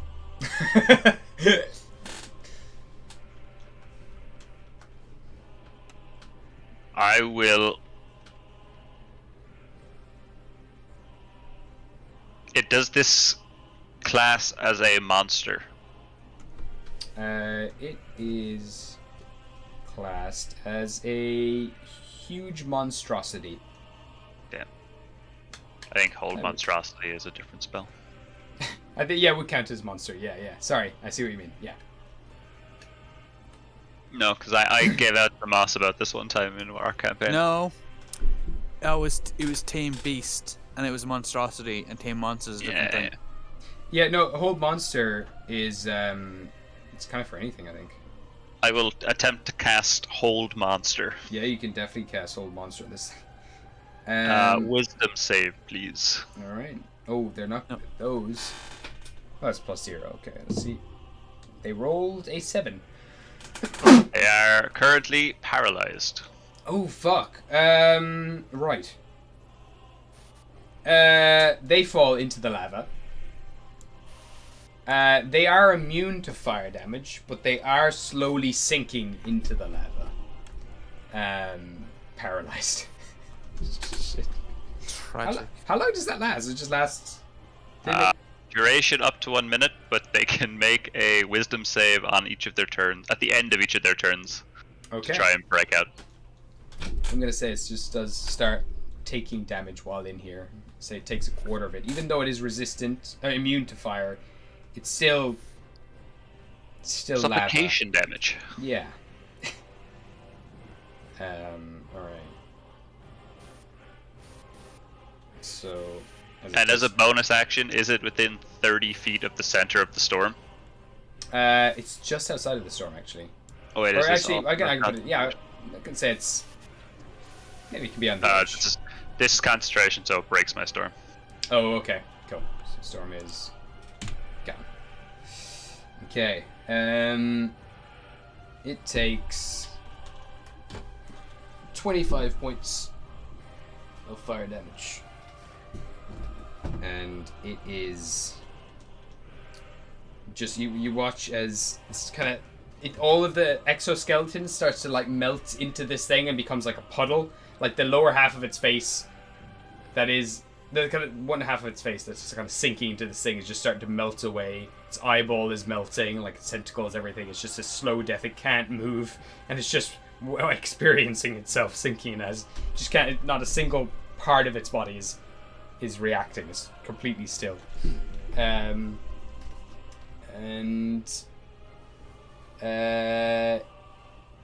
Joe, what would you like to do? Well, Burr is too tired to do anything, but you also heal an additional 6 points of damage.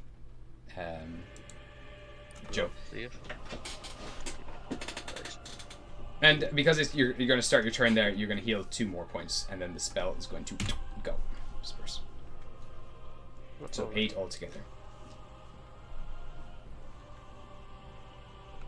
Oh. Is it how it's up on the wall? It's fallen off the wall into the lava, and it's just half sinking into this lava, just melting into it, turning into just gelato. I'll do this at first level this time. Can I get a con save? You can. That was a... Wow, even with the +5, it was a 16 on the save. Fails. So it takes 9 thunder damage. How do you want to do this? I'll just like slowly rise up to my feet, dusting myself off. Mm-hmm. And with just a wave of my hand, this like cloud forms above us and just like strikes down on it, pushing it into the lava. God, waves of magma just flowing up over it and just buried, gone, nothing left. And I'm gonna keep concentration on the spell just to be sure. Just to be sure, you wait for like a little while. I'll wait the full duration, a full minute, just standing there focusing. Okay. I will go over and retrieve the giant sailor's axe. Gonna wade through and the just foam. Throw it to Grog and go. It suits you better. Kind of catches it. It's all warped now, and like just changed in different ways. It has new properties that it's taken on, but it's just this weird mangled, twisted weapon. It's like, I love it.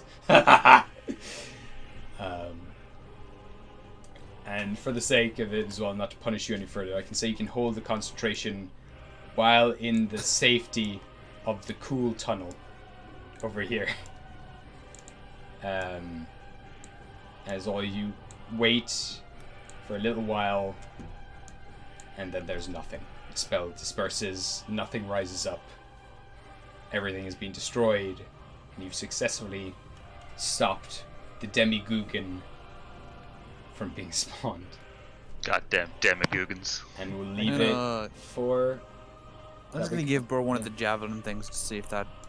Okay, yeah, sure. That's an interesting one. I'm going to do a saving throw for the plague.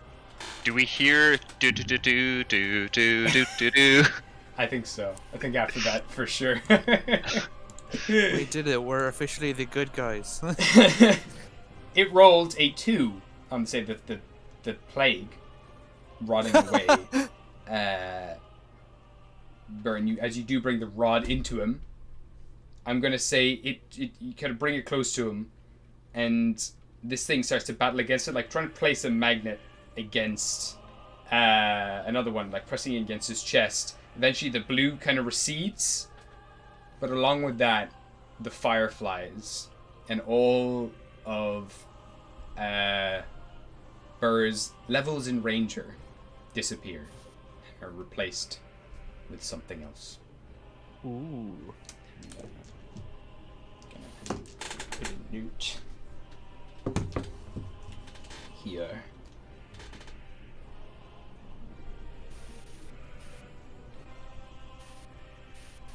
Okay. And this time, as you kind of push away all this magic, the blue glow disappears, but his whole entire body still remains like this blue wood material. His horns and things seem to be slightly twisted and changed. There's no longer a glow in the center of his head.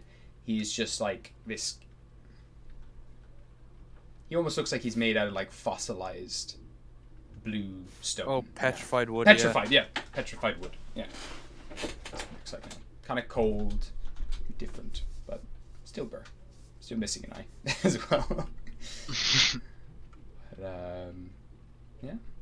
You seem to have cured him of something, but you've given him something else. It's be different. Interesting.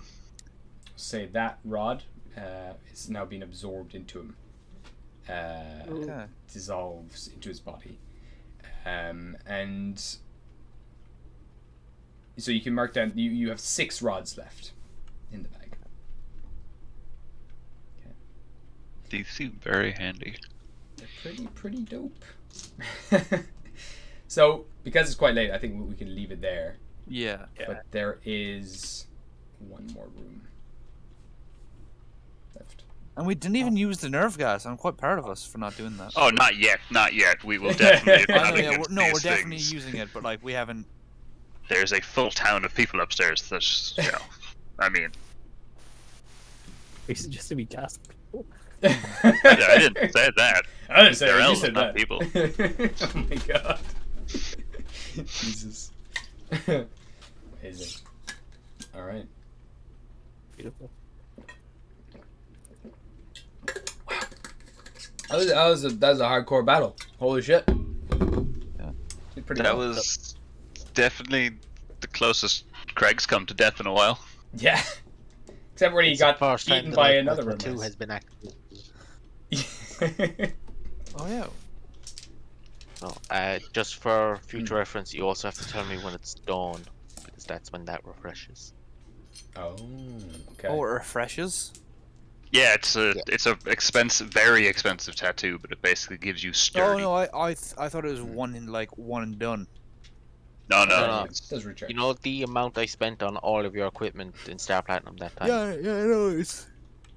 I spent more than that on my back tattoo.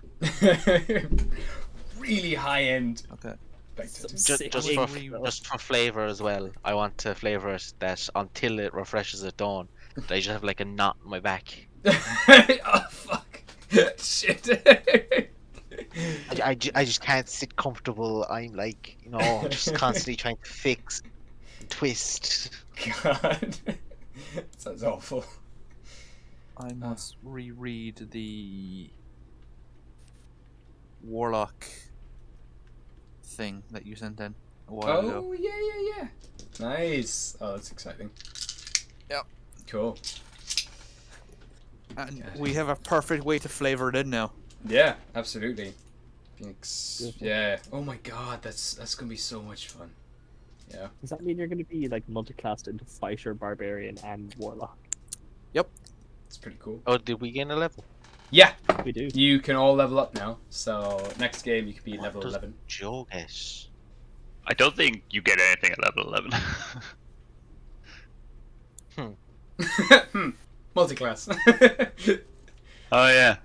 I don't have multi-class. I'm just a plain old wizard. I'm fairly sure Artificers get something at 11. Did I get a new spell slot? I'll do it tomorrow at work. I got a 6th level spell slot. Oh fuck, that's fun. I become a barbarian zealot. Zealot. Oh, nice. Oh That's man. the same as. Funny enough, that's the same as Grug. He's also a zealot. Oh, nice. And now it costs nothing, no material ingredients to revive me What from the death. fuck is instant summon? What's it called? One of the guys at bosses at work pronounces the PH in fishing.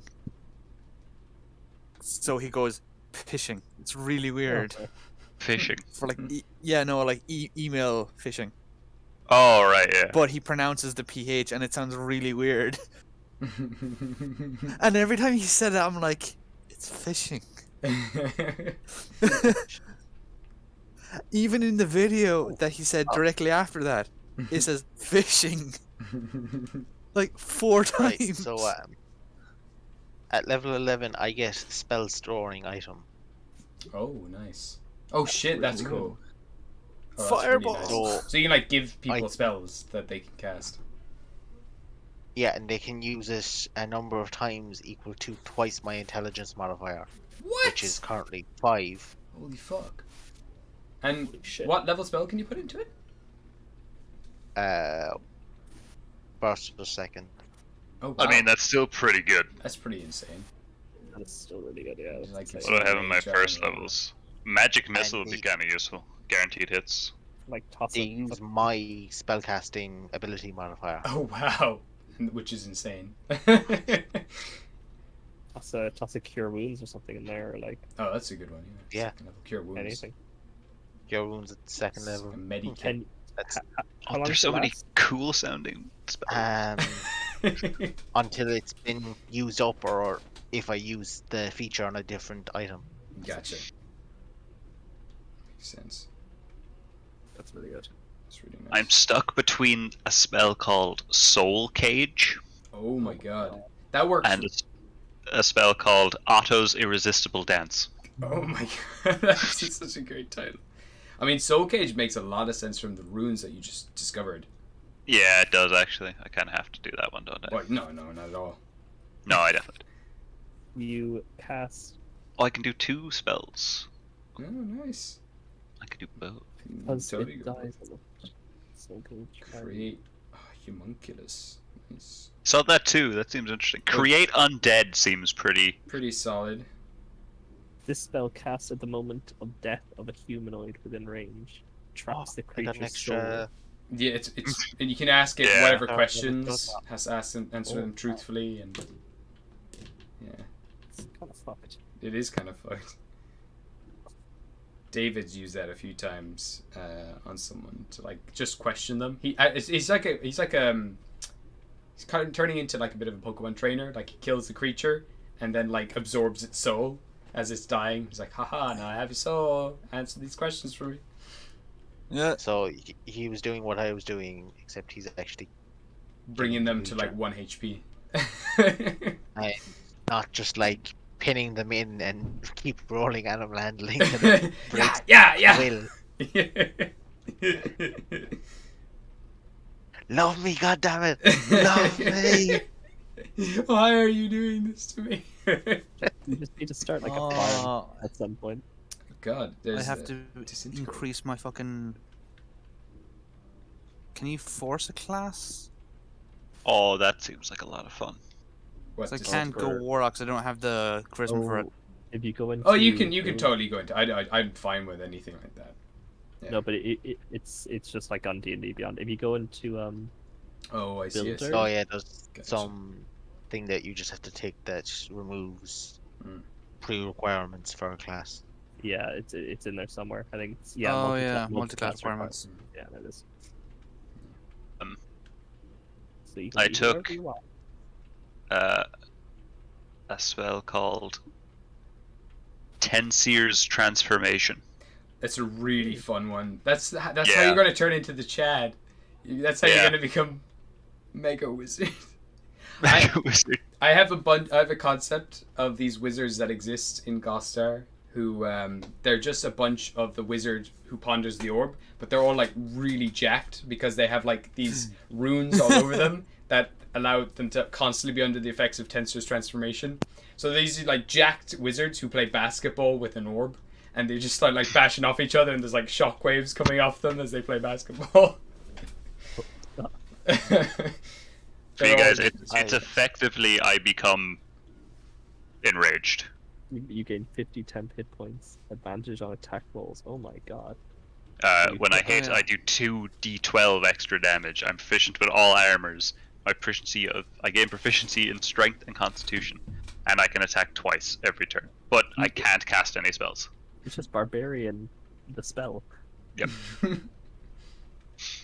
Yeah, that's pretty cool. You didn't need a multi-class at all. You could just be a barbarian with magic.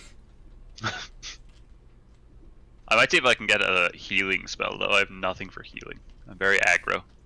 Wizards aren't great for Yeah, I healing. can give you a cure wounds. I can just make whatever a cure wounds. Your wood stick. True. Fucking whack him. Get up. Actually, if we Fireball make, is like, now 11d6, boys. Oh my god. Holy shit. If we make like shurikens that are magnetic, we can just throw the shuriken and it'll stick to us and then activate cure wounds. Or like If spell you- tags. Imbue bullets with cure wounds, and we just shoot each other I mid-fight. can only make it one. Give me a gun that you shoot. Gabe, what would tier be classed as? Great Old One, Fiend, or Archfey? Either Fiend or Archfey, I would say. I'm gonna go Archfey because it seems more fitting. Okay. Fey Actually, presence. just make it a whip. Nice. Oh my god. BDSM stuff like, it's like the Daddy classic anime Joe. thing when you, I got hit again. Like, our enemies are going to be so confused. One of us Please falls whip me, over. daddy. One of us falls over. I need a good whip. Joe runs up and like, get up. Stop being lazy. You're wrong. Fight me. It kind of rolls in with the animal trainer. Starting at level 1, your patron bestows you ability to project the beguiling and fearsome presence of the Fae. I just become Naruto, and every time he just summons the beast. Yeah, you go QB for him. Cool. Yeah. Or like in the background, just like Tyr just shows up.